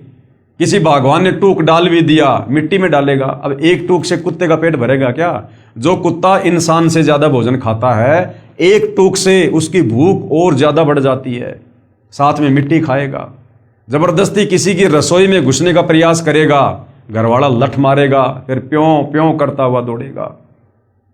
10-15 घरों में घूम के आएगा, फिर भी पेट नहीं भरेगा। फिर कहां जाएगा? सुबह सुबह लोग जो खेतों में लैट्रिन करने जाते हैं, फिर वहां पर जाकर लैट्रिन खाएगा। 2 कुत्तों में लड़ाई हो जाती है, एक दूसरे की गर्दन फाड़ देते हैं। बरसात का मौसम है, चौमासा, उसमें कीड़े पड़ जाते हैं। कौन इलाज कराएगा भाई साहब का? भक्ति की नहीं, अब वो कर्मदंड भोग रहा है। कीड़े पड़ गए, जख्म हो गया, ना ढंग से खाया जा रहा, ना बैठा जा रहा, ना सोया जा रहा है, गर्दन हिला हिला के कभी किसी पानी में जाएगा, कभी कहाँ जाएगा। लेकिन वो कर्म तो भाई भोगना पड़ेगा। परमात्मा कहते हैं, तुमने उस दरगाह का महल नहीं देखा, धर्मराज के तिल तिल का लेखा। जैसे कर्म मनुष्य योनि में किए थे भक्ति ना करके, अब वो कर्म भोग रहा है। खुजली हो जाती है, खुजली, पूरा शरीर छुल जाता है, बाल उड़ जाते हैं। और ऐसे कुत्ते को तो कोई अपने आसपास भी नहीं फटकने देता, लगाएगा बीमारी, लठ मारते हैं दूर से। वो जाता है भोजन के लिए और लोग दूर से उसको पत्थर मारते हैं, लठ मारते हैं। कभी एक्सीडेंट में कोई गाड़ी वगैरह, कोई मोटरसाइकिल का पहिया उसके पैर पे चढ़ जाता है, क्योंकि अहंकारी जीव है, तभी तो वो कुत्ता बना। मनुष्य जन्म में अहंकारी था, तभी तो उसको कुत्ते की योनि मिली। और कुत्ते क्या करते हैं, रोड पर बैठेंगे बीच में और गाड़ी बिल्कुल नजदीक आने वाली होगी तब जरा सा हटेंगे।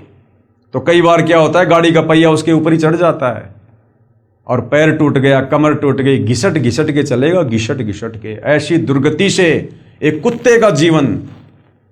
और ऐसे ऐसे करोड़ों जन्म लगातार भी हमें कुत्ते के मिल जाते हैं।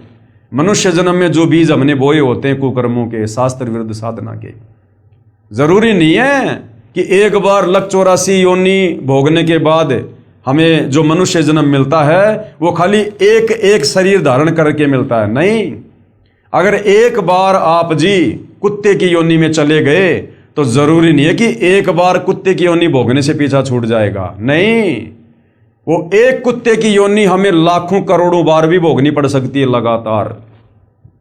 और करोड़ों बार जब एक ही कुत्ते की योनि भोग लेंगे, इतने कष्ट भोग लेंगे, उसके बाद फिर दूसरी योनि में डालेगा काल। जिस प्रकार हमने जैन धर्म के 24वें तीर्थकर महावीर स्वामी का जीवन पढ़ा, 20 करोड़ बार बिल्ली, 20 करोड़ बार कुत्ता, फलाना दिखना लगातार। क्योंकि परमात्मा का विधान है, शराब पीवे कड़वा पानी, 70 जन्म कुत्ते के जानी। जो व्यक्ति एक बार शराब पीता है, एक घूंट यानी एक कप जो शराब पीता है, उसका क्या फल है? 70 बार लगातार उसको कुत्ते के जन्म मिलेंगे। तो सोचिए पूरे जीवन में वो व्यक्ति कितनी शराब पिएगा। अब उस हिसाब से लगा लो भाई और बहनों, एक दिन शराब पीने से 70 जन्म कुत्ते के। और उस व्यक्ति की 100 साल की उम्र है और 100 साल में यदि उसने 60 साल दारू पी है रोजाना, तो भाई और बहनों आइडिया लगा लो, लाखों जन्म कुत्ते के भोगने पड़ेंगे, लाखों जन्म लगातार। तो इस प्रकार से ये काल हमारी दुर्गति करता है। फिर गधे की योनि में डाल देगा। और फिर हमने इतने कुकर्म किए होते हैं मनुष्य योनि में, पर दोबारा स्त्री का खोले, 70 जन्म अंधा हो डोले। दूसरी स्त्री के साथ में हमने कुकर्म किए होते हैं, उनकी सजा परमात्मा के विधान अनुसार। गधे की योनि मिल गई, ऊपर से मनुष्य जन्म वाले कुकर्म के चलते हमें अंधे गधे का जीवन दे दिया काल ने। एक तो गधा और ऊपर से अंधा। अब सोचो उस जीव की क्या दुर्गति होगी भाई और बहनों, क्या दुर्गति होगी। अपने ऊपर लेकर देखो, जैसे मैं अंधा गधा, अब सोचो क्या बीतेगा। आज तो हमारे माता पिता, भाई बहन, रिश्तेदार, यार दोस्त हमारी टेक केयर कर लेते हैं। कोई अंधा हो जाता है, कोई लूला लंगड़ा हो जाता है, कोई बीमार हो जाता है, उसका कौन रिश्तेदार, उसका कौन मेडिकल में उसको चेकअप करवाएगा। लोग देखते भी नहीं उस तरफ। सुखदेव ऋषि ने बताई अपनी आत्म कथा एक बार। परमात्मा कहते हैं सुखदेव ने 84 भुगती बना पजावे खरवो, पजावे पर ईंटों के भट्ठों पर वो गधा बना। और सुखदेव ने बताया कि मेरे मालिक ने मेरे से दिन रात काम लिया कमर तोड़, और मुझे खाना भी नहीं देता था पेट भर, जिस कारण से मैं कमजोर हो गया और मेरी कमर टूट गई और मैं अंधा हो गया। और चलते चलते चलते चलते एक ऐसी जगह पर गया, एक नाला था सकड़ा सा, मैं अंधा था, कमजोर था, मैं उस नाले में गिर गया और वहीं मैं अटक गया। अब लोगों को पता कि गधा नाले में अटका हुआ है, लेकिन लोगों ने मुझे बाहर निकालने के बजाय मेरे ऊपर पैर रखकर नाला पार करना शुरू कर दिया। और इस प्रकार कई दिनों तक भूखा प्यासा रहकर वो सुखदेव, जब उसकी दिव्य दृष्टि खुली, तब कह रहा है कि मैं ऐसे दुर्गति से मरा। सुखदेव जैसा ऋषि, वेद व्यास का बेटा, जिसने राजा परीक्षित को स्वर्ग से आकर 7 दिन तक भागवत की कथा सुनाई थी, उस सुखदेव ऋषि का जीव भी ऐसी यातना भोगने पर विवश हुआ, तत्वदर्शी संत के अभाव में, शास्त्र विरुद्ध साधना को करने के चलते। तो भाई और बहनों, आप और हमारी क्या हालत होगी, क्या दशा होगी। तो आज आप और हमें वो सु अवसर प्राप्त हुआ है जो अभी तक सुखदेव ऋषि को भी प्राप्त नहीं हुआ। इसलिए भाई और बहनों, इस सु अवसर को मनुष्य जन्म प्राप्त करके यदि किसी ने गवा दिया, खो दिया, फिर हम अनंत युगों के लिए, क्योंकि परमात्मा फिर हमसे बहुत नाराज होगा। ऐसा मौका परमात्मा खुद आए हैं हमारे आत्म कल्याण के लिए, जो भगवान ढूंढने से नहीं मिलता। आज वो परमात्मा खुद चलकर आया है हमें भक्ति देने के लिए, क्योंकि ये भक्ति युग है। और इस समय यदि हमने उनके रहम को ठुकरा दिया तो फिर परमात्मा हमसे बहुत नाराज होगा, और ऐसे जीवों को फिर परमात्मा कई हजारों युगों तक वापस नहीं संभालता है। तो भाई और बहनों, ये ऐसा शास्त्र प्रमाणित ज्ञान है कि आज तक हमारे धर्म के चारों शंकराचार्यों ने दिया। अरे वो शंकराचार्य तो संस्कृत के प्रकांड ज्ञाता हैं, फिर भी आप उनका एक भी सत्संग दिखा दीजिए जिसमें ऐसा निर्णायक ज्ञान जो सतगुरु रामपाल जी परमेश्वर जी ने दिया है। यदि हमारे शंकराचार्यों ने दिया हो तो बता दो। यदि गीता अध्याय 15 श्लोक नंबर 1 से 4 के अनुसार उल्टे लटके हुए संसार रूपी पेड़ की व्याख्या यदि चारों शंकराचार्य ने की हो तो बता दो। गीता अध्याय 4 श्लोक 34 के अनुसार यदि वो तत्वदर्शी संत चारों शंकराचार्यों में से कोई हो तो बता दो। उन चारों शंकराचार्यों को तो चारों वेदों का भी ज्ञान नहीं। शंकराचार्यों की 4 पीठ हैं भारत देश के चारों कोणों में, और एक एक वेद को लेकर बैठे हैं, एक एक वेद को।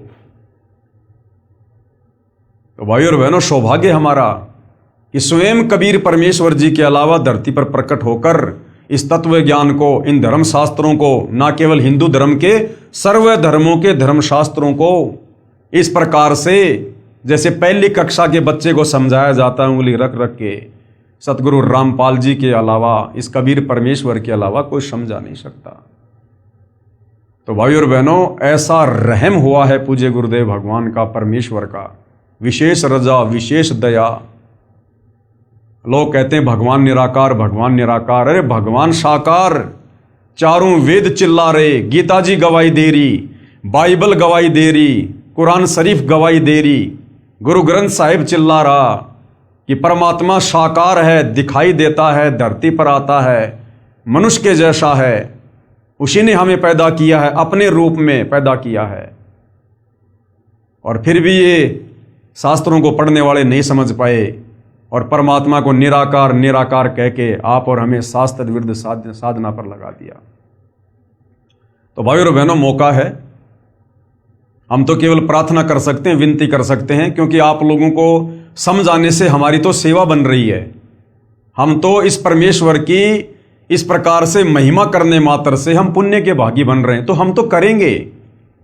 हमारे से तो जितना थूक बिलोया जाएगा आजीवन बिलोएंगे, क्योंकि दही से मक्खन निकले ना निकले, लेकिन जो थूक हम बिलो रहे हैं सतगुरु की महिमा करके, इससे जरूर वो मक्खन निकलेगा। कहने का मतलब है हमारी सेवा बनेगी और हम अवश्य मोक्ष को प्राप्त होंगे। वो भक्ति रूपी मक्खन निकलेगा, भक्ति रूपी मक्खन। तो हमारी तो सेवा है, हमारा ये परम धर्म है, हमारा कर्तव्य है आप जियों के प्रति भी और सतगुरु रामपाल जी के शिष्य होने के नाते उनके प्रति भी, कि गुरु ने जो सतज्ञान दिया है उस ज्ञान को उनकी आत्माओं तक, जन जन तक पहुंचाना उनके भक्तों का कर्तव्य है। तो हम तो आपके प्रति भी अपनी जिम्मेदारी निभा रहे हैं, गुरु के प्रति भी अपनी जिम्मेदारी निभा रहे हैं, तो हम तो भाई पुण्य के भागी हो रहे हैं। परमात्मा कहते हैं हरि सेवा युग चार है और गुरु सेवा पल एक, भाई तासु पटंतर ना तुले संतन किया विवेक। और सत्संग की आदि घड़ी तप के वर्ष हजार, तो भी बराबर है नहीं कहे कबीर विचार। तो भाई और बहनों ये सत्संग हो रहा है। तत्वदर्शी संत के बाद यदि कोई सत्संग कर सकता है तो उनके शिष्य, क्योंकि इस ज्ञान को वही आगे फैला सकता है जिसको अपने गुरु से तत्व ज्ञान प्राप्त है। तो भाई और बहनों इस 4 दिन की चक्काचौंध के चक्कर में, इस झूठी विज्ञान के आविष्कार के चक्कर में और इस झूठी मान बढ़ाई में जो थोड़े बहुत सुख आप जी भोग रहे हो वर्तमान में मनुष्य जन्म प्राप्त करके, ये कबीर परमात्मा सतगुरु रामपाल जी की विशेष मेहर और दया समझो। ये विज्ञान कबीर भगवान ने दी है, ये मनुष्य के पास में बुद्धि नहीं थी। सतयुग त्रेता द्वापर बीत गया, कलयुग 5000 साल बीत गया, कोई एक साइकिल तक नहीं बना पाया। ये तुम्हारे श्री राम, श्री कृष्ण, महात्मा बुद्ध, ईसाइयों के मसीहा जो हैं ईसा मसीह जी, मुसलमानों का जो पैगंबर था, रसूल था हजरत मोहम्मद, ये अपने लिए गर्मियों के समय पंखा भी नहीं बना पाए। क्या उनके रिश्तेदार नहीं थे क्या वो अपने रिश्तेदारों से बात नहीं करना चाहते थे? वीडियो कॉल पर बात नहीं करना चाहते थे? एक कीपैड का मोबाइल भी नहीं बना पाए वो। हम कलयुग के इंसानों में उनसे ज्यादा दिमाग है क्या? अरे वर्तमान में तो इंसान बहुत ज्यादा विकारी हो गया, दुष्कर्मी हो गया, आलसी हो गया।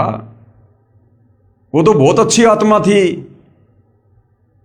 उस समय तो उनके पास में भक्ति धन था, उनके पुण्य थे, सदाचारी थे, निर्विकारी थे। उनमें ये बुद्धि क्यों नहीं आई? उनको ये समझ क्यों नहीं आई? ये मटेरियल जो आज जमीन खोद खोद के वैज्ञानिकों ने ये उपकरण बनाए हैं, ये जमीन, वो खाने, वो मटेरियल उस समय भी जमीन में था। वो क्यों नहीं लगा पाए फैक्ट्री? वो क्यों नहीं बना पाए वैज्ञानिक वो उपकरण है? तो भाई और बहनों, ये रहम किया है कबीर भगवान सतगुरु रामपाल जी ने इस कलयुग की पिछली पीढ़ी में आप और हमें अध्यात्म से परिचित करवाने के लिए।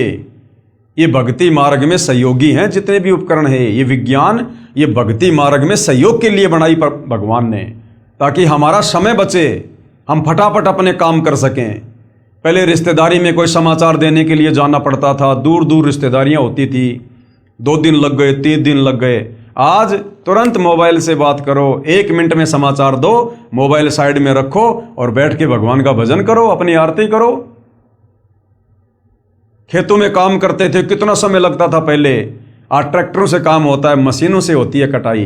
तुरंत फटाफट अपना काम करो, 1 दिन में निपटाओ अपना, बाकी बैठ के भगवान का भजन करो।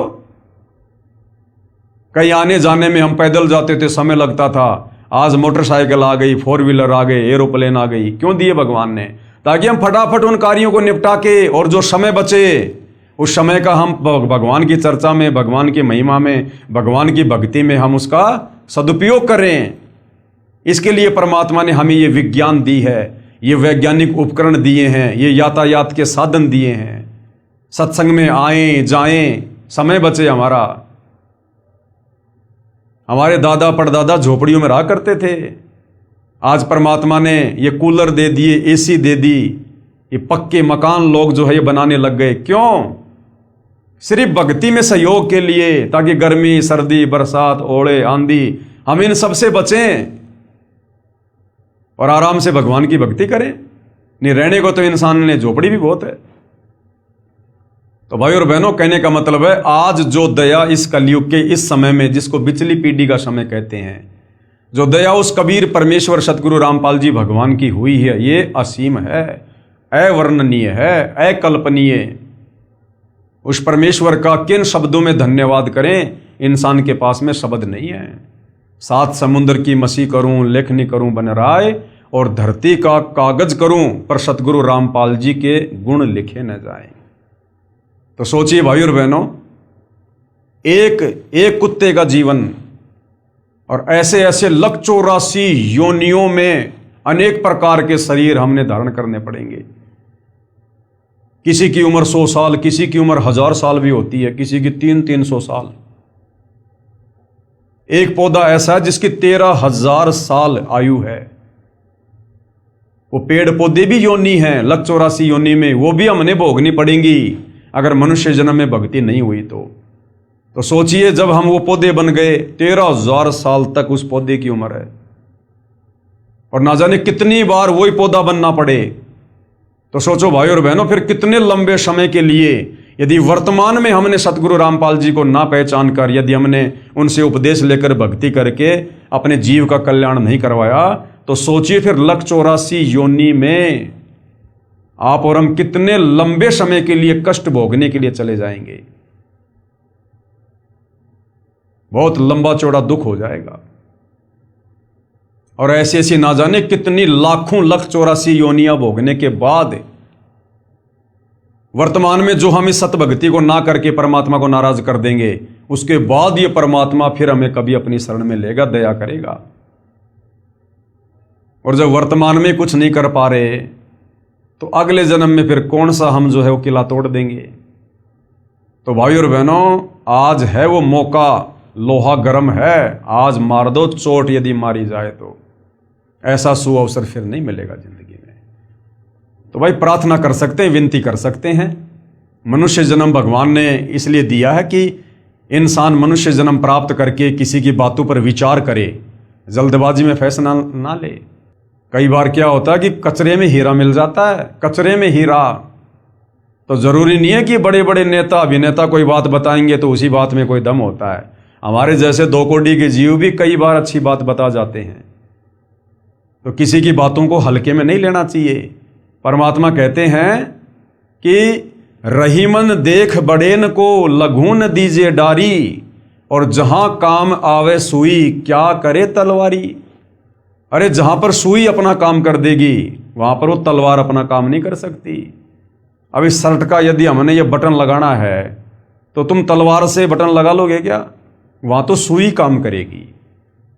तो जो संदेशा परमपिता परमात्मा कबीर साहब तत्वदर्शी संत के रूप में अपने छोटे छोटे भक्तों से समाज को दिलवा देगा, भक्ति और भगवान को लेकर, आत्म कल्याण को लेकर, वो संदेशा आप जी उम्मीद मत करना कि आपको टाटा, बिरला, अंबानी या देश का कोई प्रधानमंत्री दे देगा।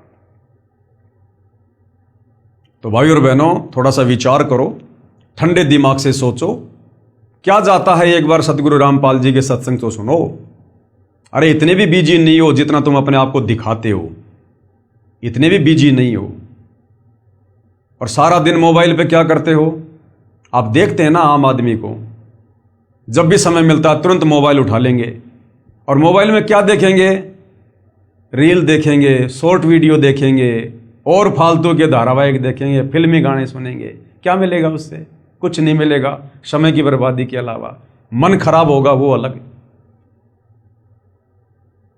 तो उसी मोबाइल से यदि यूट्यूब पर जाकर सतगुरु रामपाल जी के नाम से सत्संग सर्च किए जाएं, तो भाई और बहनों, तत्वदर्शी संत की आवाज यदि जीव के कानों में पड़ती है, उससे भी हमारी भक्ति बननी शुरू हो जाती है, हमारे संस्कार बनने शुरू हो जाते हैं, हमारे पुण्य जमा होने शुरू हो जाते हैं।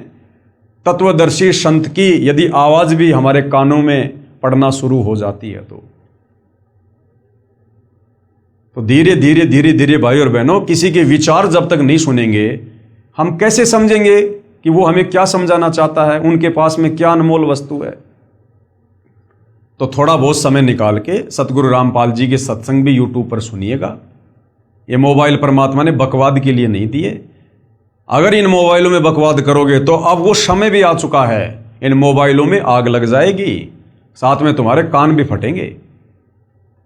ये टीवी चैनल आने वाले समय में यदि कोई व्यक्ति इन टीवियों पर सत्संग नहीं सुनेगा और ये फालतू की ये फिल्में विल्में देखेगा, परमेश्वर का वचन है सतगुरु रामपाल जी का, ये टीवी चैनलों में आग लग जाएगी। टीवियों में लोगों के टीवी फूट जाएंगे घर पर रखे रखे, क्योंकि भगवान ने जिस विशेष मकसद के लिए हमें ये विज्ञान दी है, ये उपकरण दिए हैं, अगर यदि अब हमने इनका सदुपयोग नहीं किया, क्योंकि दुरुपयोग तो बहुत कर लिया, क्या मिला? कुछ नहीं मिला। अब यदि लोगों ने सदुपयोग नहीं किया, इनमें आग लग जाया करेगी। आप देख रहे होंगे गर्मी कितनी भयंकर पड़नी शुरू हो गई है, वातावरण कैसे चेंज हो रहा है। तो भाई और बहनों, अब समय आ गया, परमेश्वर के द्वारा दिए गए इन उपकरणों का सदुपयोग करो। और परमेश्वर ने जो अनमोल मनुष्य शरीर दिया है और जो हमें ये अंग दिए, इनका भी सदुपयोग करो। ये आंख परमात्मा ने क्यों दी है? उस परमेश्वर के दीदार के लिए। कबीरा दर्शन साधु का, मुख पर बसे सुहाग, दर्शन उन्हीं को होते हैं जिनके पूर्ण भाग। ये आंखें परमेश्वर ने सत्संग देखने के लिए, सतगुरु के, जब वो परमात्मा सतगुरु रूप में आता है, उनके दर्शन करने के लिए। ये कान परमात्मा ने सत्संग सुनने के लिए दिए हैं, अच्छी बातें सुनने के लिए दिए हैं, परमेश्वर की वाणियां सुनने के लिए दिए हैं, ताकि हमारे अंतःकरण में भक्ति जमा हो। ये जीव परमेश्वर ने सतगुरु की महिमा करने के लिए, जिव्या तो वाये भली जो रटे हरि को नाम, नहीं तो काट के फेंक दो मुख में भलो न चाम। अगर मनुष्य जन्म प्राप्त करके इस जिव्या से यदि हमने सतगुरु का गुणगान नहीं किया, सतगुरु की महिमा नहीं की, यदि हमने सतगुरु का ज्ञान प्रचार नहीं किया, सतगुरु के द्वारा दिए गए मंत्रों का जाप नहीं किया, तो अगले जन्म में परमात्मा जीव छीन लेगा। यानी गधे बनेंगे, लक 84 में जाएंगे, बैल बनेंगे, जीव भी होगी, लेकिन हम जीव का सदुपयोग नहीं कर पाएंगे। कल को यदि उस बैल के पैर में कोई कील चुभ गई, वो बैल जिसके मुंह में जीभ है, वो बोल के नहीं बता सकता कि मेरे पैर में कील चुभी है, मुझे पीड़ा हो रही है। क्यों? क्योंकि आपने मनुष्य जन्म में उस जीव्या का सदुपयोग नहीं किया। किसी को गाली दी, किसी को उल्टा बोला है, और फालतू की बातों में, निंदा चुगली में अपनी जीव का दुरुपयोग किया। ये हाथ, इन हाथों से हमें परमेश्वर की सेवा करनी है, इन हाथों से हमने दान धर्म करना है, उपकार के अच्छे कार्य करने हैं, इसलिए भगवान ने हाथ दिए हमें। और इन हाथों से यदि हम दुष्कर्म करेंगे, किसी का यदि हम कोई बुरा करेंगे, मार पिटाई करेंगे, तो परमेश्वर इनको भी छीन लेगा, क्योंकि हमने उसके द्वारा दिए गए अंगों का दुरुपयोग किया है। इसी प्रकार भाई और बहनों, परमेश्वर के द्वारा दिया गया अनमोल शरीर और ये अनमोल समय और ये विज्ञान, हमने इन सब का जगत गुरु तत्वदर्शी सतगुरु रामपाल जी परमेश्वर जी की शरण में आकर सदुपयोग करना है। और सतगुरु रामपाल जी की शरण से बेहतर सदुपयोग इस समय का और इस मनुष्य जीवन का ये और कहीं नहीं हो सकता है। बाकी तो आप बर्बाद ही बर्बाद करोगे, अपने कर्म ही कर्म फोड़ोगे। अगर शुभ कर्म बनाने की कोई जगह है तो सतगुरु रामपाल जी के चरण हैं, उनकी भक्ति है। बाकी तो हम मनुष्य जन्म प्राप्त करके अपने कर्म बिगाड़ सकते हैं, कर्म फोड़ सकते हैं। तो हम तो केवल विनती कर सकते हैं भाई और बहनों, आज YouTube पर सतगुरु रामपाल जी के ढेरों सत्संग हैं। गूगल पर जाकर ज्ञान गंगा पुस्तक की PDF डाउनलोड करो, अन्यथा www.jagatgururampalji.org ये वेबसाइट है, इस पर आपको सारी पुस्तकें सतगुरु रामपाल जी के द्वारा लिखित मिलेंगी, उनके ऑडियो वीडियो में उनके सत्संग मिलेंगे। कैसे आप सतगुरु रामपाल जी से नाम उपदेश प्राप्त कर सकते हैं, वो भी जानकारी मिलेगी। और नाम उपदेश प्राप्त करने के बाद जब हम मर्यादा में रहकर उनके द्वारा बताई गई भक्ति करेंगे, तो जो कार्य हमारे आज इतनी मेहनत करते करते बैल और गधे की तरह दिन रात मार्केट में भागते भागते भी सफल नहीं हो रहे, वही कार्य हमारे आधे समय में सफल होंगे, बिना किसी भागदौड़ के, बिना किसी टेंशन के। क्योंकि भक्ति करने से हमारे पुण्य बनेंगे और पाप और पुण्य से सृष्टि चलती है। वैसे आप कितना ही भाग लो, कितना दिमाग लगा लो, कुछ नहीं होगा। एक आदमी करोड़ों रुपए लगा के धंधा करता है, फेल हो जाता है, और एक आदमी छोटे से समोसे की दुकान खोलता है, माला माल हो जाता है, अपने पुण्य और पाप के कारण। तो वर्तमान में कलयुग है, हमारे जो पुण्य थे हमने 3 युगों में खा लिए, खर्च कर लिए, मौज मस्ती करके, राजा महाराजा के जीवन प्राप्त करके। अब है कलयुग, चौथा युग। अब बच गए पाप कर्म। अब पाप कर्म से दुख संकट परेशानी आती हैं। मेहनत करते करते घर का खर्चा नहीं चलता। आदमी फिर क्या करता है, गलत रास्ते अपनाता है, चोरी जारी ठगी मिलावट रिश्वतखोरी, और ज्यादा कर्म बिगड़ने शुरू हो जाते हैं। घर में पैसा तो आता दिखाई देता है, लेकिन हमारे कर्म कितने बिगड़ रहे हैं। और जब उन कर्मों का दंड भोगने का समय आएगा, फिर रोएंगे ऊपर मुंह करके, हे भगवान मैंने क्या कर दिया। तो भाई और बहनों, आज इतना अच्छा मौका है, जो कार्य आज आप 18-18 घंटे करके ओवर टाइम करके और फिर भी आप इतना मेहनताना प्राप्त नहीं कर पा रहे, सतगुरु रामपाल जी की शरण में आने के बाद आपको ओवर टाइम भी करने की जरूरत नहीं पड़ेगी। उस परमेश्वर की शक्ति से, समर्थता से आप और हमारे कार्य चुटकियों में सिद्ध होंगे। चुटकियों में आंखों में आंसू भर भर के रोया करेंगे, परमात्मा पहले सद्बुद्धि क्यों नहीं आई, पहले क्यों गधे और बैल की तरह भाग रहा था अज्ञानता में। क्योंकि फिर भगवान भगत को भक्ति के लिए समय भी देगा और भगत के विश्वास के लिए उसके कार्य भी सिद्ध करेगा अपनी तरफ से, अपनी समर्थता से। और कैसे कार्य होंगे, सतगुरु रामपाल जी कहते हैं, जैसे पहले हम इन पशुओं को चारा खिलाने के लिए और हाथ का जो गंडासा होता था उससे वो चारा काटा करते थे हम।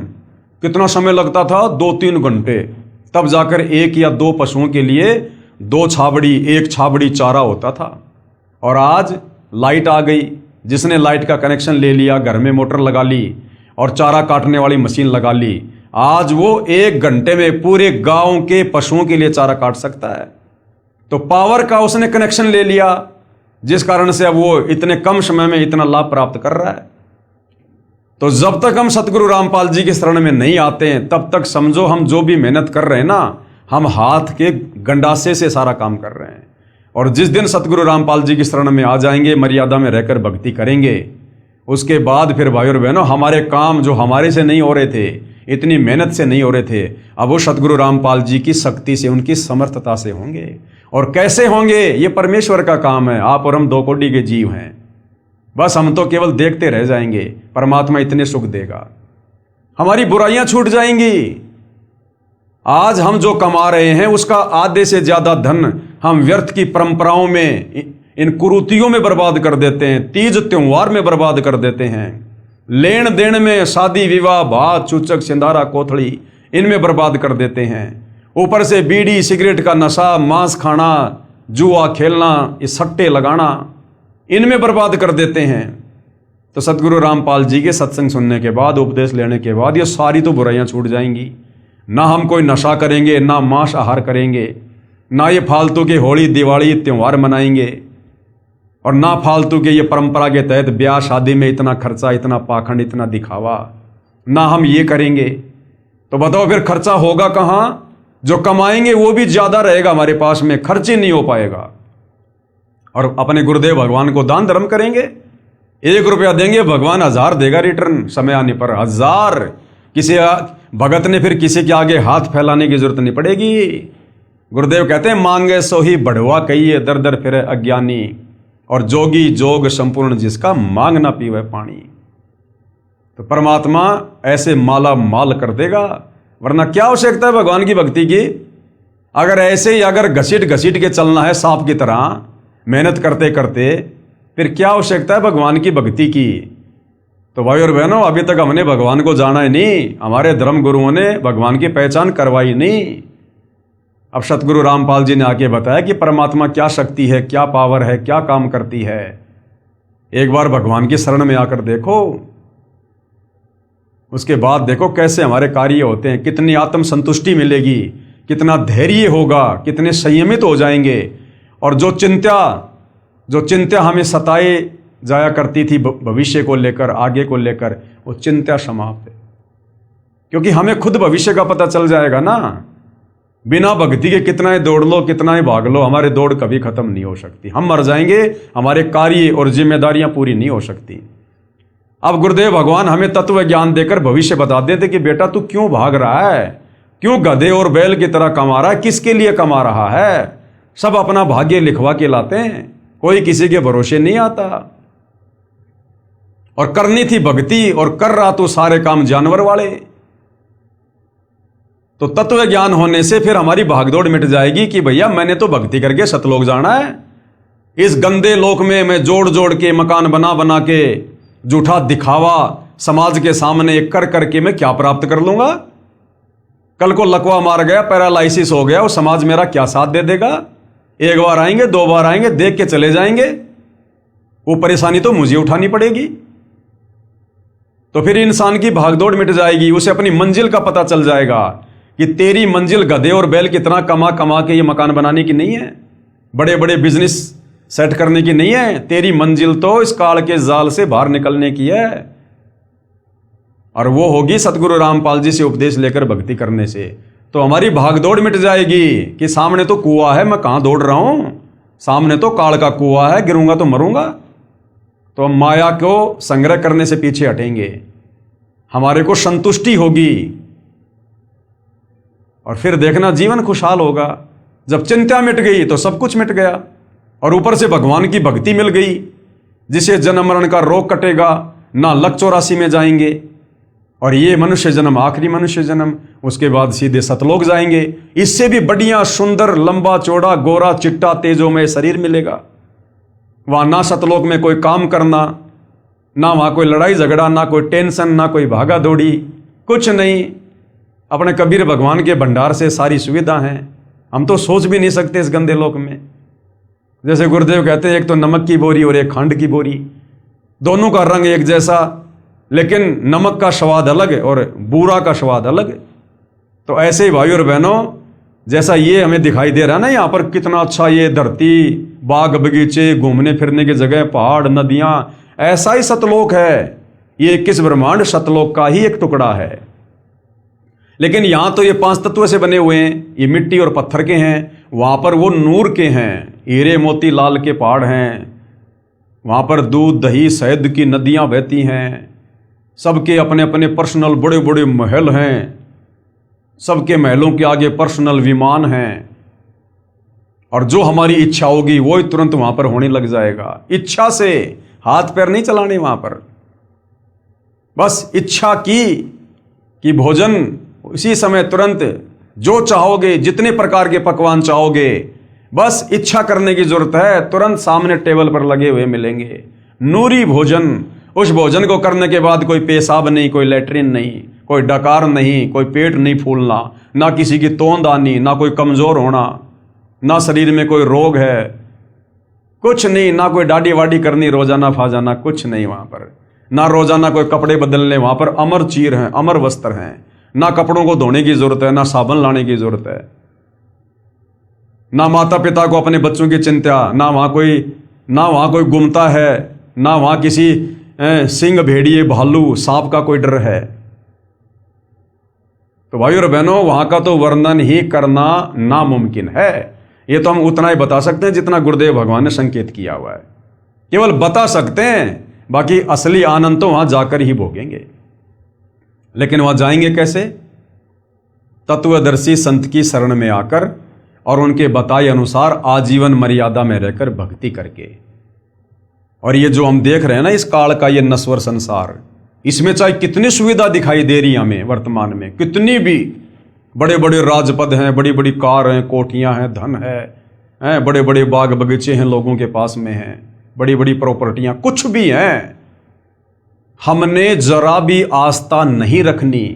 दूसरों की तो छोड़ दो, अगर हमारे पास भी भाग्यवश अगर इतना धन है, इतनी सुविधा है, हमने उनमें भी कोई आस्था नहीं रखनी है, क्योंकि गुरुदेव ने हमें हकीकत बता दी किस ब्रह्मांड की। ये खोकापुर है, ये उत्पत्ति और प्रलय में आता है, एक दिन सब नष्ट हो जाएगा, मिट्टी बन जाएगी। ये झूठा दिखावा है, काल ने तुम्हें भ्रमित कर रखा है। और इस तत्व ज्ञान को आधार बनाकर,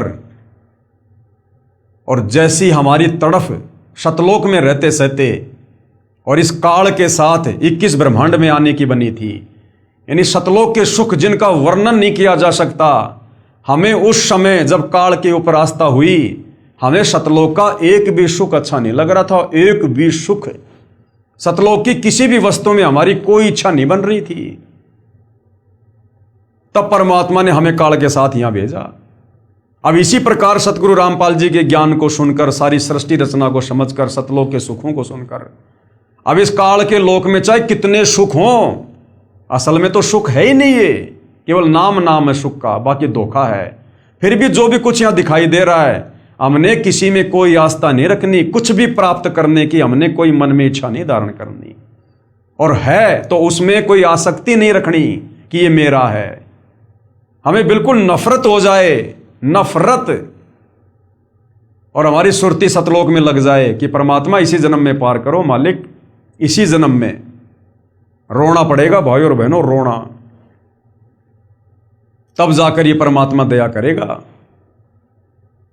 आप और हमने रिहर्सल शुरू कर देनी चाहिए, यदि वास्तव में हमारा टारगेट सतलोक जाने का है तो। यदि अभी तक आप जी का टारगेट भक्ति प्राप्त करके और यहां की सुख सुविधा ही प्राप्त करने का है कि भाई मकान बनाऊंगा, गाड़ी लाऊंगा, बच्चे पढ़ाऊंगा, नौकरी लगाऊंगा, तो ये रिहर्सल आप जियो के कोई काम की नहीं है, आप इसको कर भी नहीं पाएंगे, एक दिखावा होगा आपके लिए।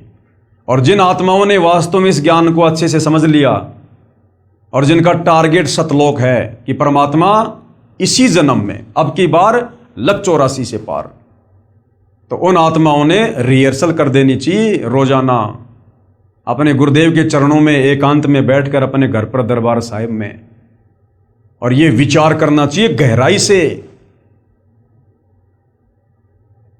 कि मान लीजिए अगर मेरे पूज्य गुरुदेव भगवान विमान लेकर आ जाते हैं और मुझे कहें कि बेटा या बेटी चल बैठ, विमान आ गया, चलो सतलोक, उस समय मुझे कौन कौन सी वो चीजें हैं, कौन कौन सी वो काललोक की नश्वर संपत्ति है जो मुझे विमान की तरफ जाने से रोकेगी, या विमान की तरफ जाते समय रह रहकर मुझे उनकी याद आएगी। वो कोई मेरा बेटा है या बेटी है, पोता है, पोती है, कार है, कोठी है, संपत्ति है, माँ बाप है या पत्नी है, क्या है? एक मन में एक विचार कीजिए, कल्पना कीजिए कि जैसे मैं बैठा हुआ हूं, इधर मेरा मकान है, मेरा परिवार है, सारी सुख सुविधा है, और इधर मेरे गुरुदेव भगवान विमान लेकर आ गए और कह रहे हैं बेटा आजा फटाफट सतलोक के लिए चल। अब मुझे कौन सी वो चीज है इस संसार की जो मुझे विमान की तरफ जाने से रोकेगी? वो बैठकर हमने चिंतन करना पड़ेगा, ये कल्पना करनी पड़ेगी कि हकीकत में गुरुजी आ गए और मुझे बुला रहे हैं। अब मुझे वो बेटा याद आएगा, बेटी याद आएगी, कार, कोठी, संपत्ति, पैसा, क्या मुझे याद आएगा? अगर कोई ऐसी वस्तु है जो आपको खींच रही है अपनी तरफ, आपको याद आ रही है कि अभी भी तो मकान बनाया है, अभी तो इसमें इतने पैसे लगा दिए, अभी गुरुजी विमान लेके आ गए, अभी तो मेरा पोता होने वाला है, मैंने तो मुंह भी नहीं देखा। तो अगर इस प्रकार की कोई वस्तु हमें रोक रही है, टोक रही है, तो गुरुदेव कहते हैं वो वस्तु बेटा तुम्हारे लिए काल का फंदा है, वो काल का जाल है, काल का षड्यंत्र है। अभी तेरी आस्था उन्हीं चीजों में है, तो तू रिहर्सल कर उन चीजों से पीछा छुड़वाने की, कि अगर मैं रह गया और नहीं जा पाया, फेल हो गया, या परमात्मा ने मुझे छोड़ दिया, तो वो बेटा बेटी, पोता पोती, ये कार कोठी मकान सदा मेरे साथ नहीं रहने वाला है। आज नहीं तो 10 साल बाद ये मेरे हाथ से निकलेंगे। भाई मैं मरूंगा तो ये बेटा भी छोड़ना पड़ेगा, बेटी भी छोड़नी पड़ेगी, कार कोठी पोता पाता सब छोड़ना पड़ेगा। तो ये तो वैसे भी छोड़ना है, तो क्यों ना आज ही छोड़ दूं। ये मौका फिर नहीं मिलेगा दोबारा जो सतगुरुदेव आ गए विमान लेकर। तो भाइयों और बहनों, अगर उस समय पैर में चप्पल नहीं है तो चप्पल पहनने की भी नहीं सोचनी कि गुरुजी मैं चप्पल पहन के आ जाता हूं, इतने में फेल हो जाओगे। अगर ये भी कह दिया ना मैं चप्पल पहन के आ रहा हूं, तो समझो चप्पल में आस्था है। अभी हमने ये भी नहीं सोचना, उस घर की तरफ, उस मकान की तरफ, उस परिवार वालों की तरफ देखना भी नहीं है, सोचना भी नहीं। हमने तुरंत जाके विमान में बैठ जाओ कि परमात्मा ऐसे ऐसे परिवार, ऐसे ऐसे घर बार, ऐसे ऐसे परिवार, ये तो कुछ भी नहीं है। कोटि जन्म तू राजा की न मिटी न मन की आशा, भिक्षुक होकर दर दर घूम लिया मिला ना निर्गुण राशा। हमने राजा अब्राहिम जैसे मनुष्य जन्म प्राप्त किए हैं, राजा हमने जनक जैसे मनुष्य जन्म प्राप्त किए हैं। अरे आज तो एक ही पत्नी होगी, अब्राहिम के जीवन में तो 16-16 हजार औरतें थी, राजा जनक के 10,000 रानियां थी। फिर बेटे कितने होंगे, पोता पोती कितने होंगे, और राजा के ठाट बाट कितने होंगे। आज मैं एक मकान के लिए मरूंगा, इन पोता पोतियों के लिए जो मिट्टी के पुतले हैं, कल को ये भी मरेंगे, और ऐसे ऐसे पोता पोती, ऐसे ऐसे बीवी, माता पिता, मकान, मैं अरबों खरबों बार मनुष्य जन्म प्राप्त करके यहीं पर पैदा कर करके यहीं पे छोड़ छोड़ के जा चुका हूं। तो इस एक को छोड़ने में मुझे क्या देरी, क्या दिक्कत है, जब मुझे सदा सदा के लिए मुझे ओरिजिनल पोता पोती, बेटा बेटी, कार कोठी सब कुछ मिलेगा, एक नूर का मिलेगा, तत्व का मिलेगा। तो भाई और बहनों, हमने इस काल के जाल को इस प्रकार से चिंतन करके हमने खुद ही काटना पड़ेगा। नहीं तो अंत समय में यदि इस प्रकार की वृत्ति हमारी, क्योंकि भगवान तो इसी प्रकार से आएंगे लेने के लिए, अचानक से आएंगे कि बेटा आज या विमान तैयार है, और किसी को दिखाई नहीं देगा, हमें दिखाई देगा। और यदि उस समय हमारी आस्था किसी में जरा सी भी रह गई, हम तो रह गए, काम बिगड़ गया। भगवान तो अंदर से देखेगा ना, ऊपर से चाहे तुम कैसा भी दिखावा करो, गुरुजी तो अंदर से देखेंगे कि इसके अंदर क्या चल रहा है, किन चीजों में इसका प्यार, प्रेम, मोह, ममता, आसक्ति है। तो भाई और बहनों, हमने आज से ही गुरुदेव के चरणों में बैठकर इस प्रकार के रिहर्सल शुरू कर देनी चाहिए, तब जाकर हम अंत समय में इस परीक्षा में सफल हो पाएंगे। ये रिहर्सल हमने पहले करनी पड़ेगी। अब कोई पहलवान है, उसने इंटरनेशनल लेवल पर कुश्ती करने जाना है, तो सीधा थोड़ी जाता वो, पहले यहाँ उसको रिहर्सल करवाई जाती है, उसकी देह तुड़वाई जाती है, तब जाकर 2, 4, 5, 10 साल बाद में वो उस लेवल पर खेलने के योग्य बनता है। तो गुरुदेव हमारी यहाँ पर देह तुड़वा रहे हैं, इस स्थूल शरीर में हमारी रिहर्सल करवा रहे हैं। अब गुरुदेव ने तो सब कुछ बता दिया, सब कुछ कह दिया, जो देना था वो दे दिया भाई और बहनों। अब गुरुदेव के पास इससे ज्यादा देने के लिए कुछ भी नहीं है। अगर इससे ज्यादा, वैसे तो भंडार है मालिक के पास में, लेकिन दे दिया तो हमारी बुद्धि उसको स्वीकार नहीं कर पाएगी। हमारा 1 GB का मेमोरी कार्ड है और भगवान की अनंत करोड़ GB का ज्ञान है, तो भगवान उतना डालेगा जितना हम ले सकते हैं, जितना हमारी कैपेसिटी है। तो हमारी कैपेसिटी के अनुसार परमात्मा ने हमें सारा भक्ति का कोर्स दे दिया, हर प्रकार से समझा दिया, बता दिया। अब भाई और बहनों, आप और हमने रिहर्सल करनी पड़ेगी यहां से बाहर निकलने की। जबरदस्ती हाथ पकड़ के काल के साथ किए गए एग्रीमेंट के अनुसार गुरुजी नहीं लेके जाएंगे। तो ये विचार आप और हमने करना है भाई और बहनों। तो बहुत बड़ी दया है, बहुत बड़ी रजा है गुरुदेव भगवान की, जो हम उनके आशीर्वाद से इस घोर, इस कलयुग में अध्यात्म को लेकर इतना चिंतन मनन कर पा रहे हैं। आज इस उम्र में और संसार की चक्काचौंध में, भाग दौड़ में, इस वैज्ञानिक युग में हम संसार की नश्वर चीजों को प्राप्त करने के बजाय, उनमें भागा दौड़ और समय बर्बाद करने के बजाय हम परमात्मा की प्राप्ति के लिए संघर्ष कर रहे हैं, हम प्रयत्न कर रहे हैं। तो भाई और बहनों, ये सतगुरुदेव रामपाल जी भगवान के विशेष आशीर्वाद और उनके संरक्षण के बिना नहीं हो सकता। अगर आप इतना सब कुछ सोच रहे हैं, विचार कर रहे हैं, तो समझ लो आपकी जमानत गुरुदेव भगवान ने काल से ले रखी है। और जो काल के अंडर में है, देख लो उनकी क्या दुर्गति हो रही है। दिन रात इधर से उधर भाग रहे हैं, इधर से उधर, भूल गए भक्ति और भगवान को भी। तो भाई और बहनों, विनती कर सकते हैं, प्रार्थना कर सकते हैं, बाकी सोचना, समझना, विचार करना, चिंतन मंथन करना, ये देखो आप और हमने स्वयं ही करना पड़ेगा। हमने हर दिन को ये सोचकर भक्ति मार्ग पर चलना होगा कि आज मेरा इस काल के लोक में अंतिम दिन है, कभी भी गुरुदेव भगवान मुझे लेने आ सकते हैं। अब मुझे क्या करना चाहिए, किस प्रकार से तैयार रहना चाहिए। जिस प्रकार लड़की होती है, जब उसका दूल्हा उसको लेने के लिए आता है शादी करने के लिए, वो लड़की इतनी तैयार रहती है, वो ऊपर से दिखावा करेगी रोने का, धोने का, मायूस रहने का, लेकिन अंदर से उसके लड्डू फूट रहे होते हैं। वो जाते समय माँ बाप, भाई बहन, उस मकान को, उस जमीन को, वो सबको नजरअंदाज कर देती है। उसको केवल अपना पति दिखाई देता है कि मैं अपने पति के साथ जाऊंगी अपने नए घर में। तो उसी प्रकार से भाई और बहनों, आप और हमने भी, हमारा जो पति है, जो परमेश्वर है, हमने उसके साथ जाने के लिए इस प्रकार से अंदर से तैयार होना है। बाहर से तो जब तक जिएंगे तब तक जैसी जिम्मेदारी है सब निभाएंगे, प्यार प्रेम से भी रहेंगे, काम धंधा भी करेंगे जब तक हाथ घोड़े चलेंगे, लेकिन अंदर से उस लड़की की तरह और किसी में कोई आस्था नहीं होनी चाहिए। लोग 1-1 इंच जमीन के टुकड़े के लिए लड़ मरते हैं, और वो लड़की अपने बाप की करोड़ों की संपत्ति को ठोकर मार देती है।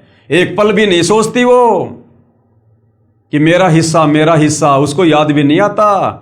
उसको तो जो उसका पति लेने के लिए आ रहा है, शादी करने के लिए, बस वो ही दिखाई दे रहा है। तो इसी प्रकार भाई और बहनों, आप और हमने हमारे पति परमेश्वर सतगुरु रामपाल जी और उनका विमान दिखाई देना चाहिए कि मैंने तो अपने ससुराल जाना है, हालांकि है हमारा वो पीहर, लेकिन यहाँ की तुलना में अब वो हमारा ससुराल हो गया। तो अब हमने सतलोक जाना है हमारे पति परमेश्वर गुरुदेव के साथ में। और यहाँ की ये जमीन जायदाद संपत्ति, माता पिता भाई बंधु, हमने किसी से कोई लेना देना नहीं है। फिर घर में जितने भी उपदेशी हैं, सब ने इसी प्रकार से सोचना है। ये नहीं कि सारे भगत बन गए तो लो जी अब बस सारे साथ चलेंगे। यहाँ ना सारे साथ आए थे, ना सारे साथ जाएंगे। सब अपनी अपनी इस प्रकार से रिहर्सल करो। भक्तों से भी ज्यादा आपस में चिपकने की जरूरत नहीं है, उतना ही संबंध रखो जितना आवश्यक है। बाकी समय ज्यादा ज्यादा भगवान की भक्ति में और भजन में। तो भाई और बहनों, केवल प्रार्थना कर सकते हैं, इससे ज्यादा हमारे हाथ में और कुछ नहीं है। तो भाई और बहनों, पवित्र पुस्तक ज्ञान गंगा के ऊपर जो वीडियो बन रहे हैं, आज इस वीडियो में केवल इतना ही। कल परमेश्वर की सेवा में फिर हाजिर होंगे। तब तक गुरुदेव भगवान हम सबको आज्ञा दे, आशीर्वाद दे, सद्बुद्धि दे, हमारा मार्गदर्शन करे, हमें भ्रमने और भटकने से बचाए। बंदी छोड़ सतगुरु रामपाल जी परमेश्वर जी की जय हो।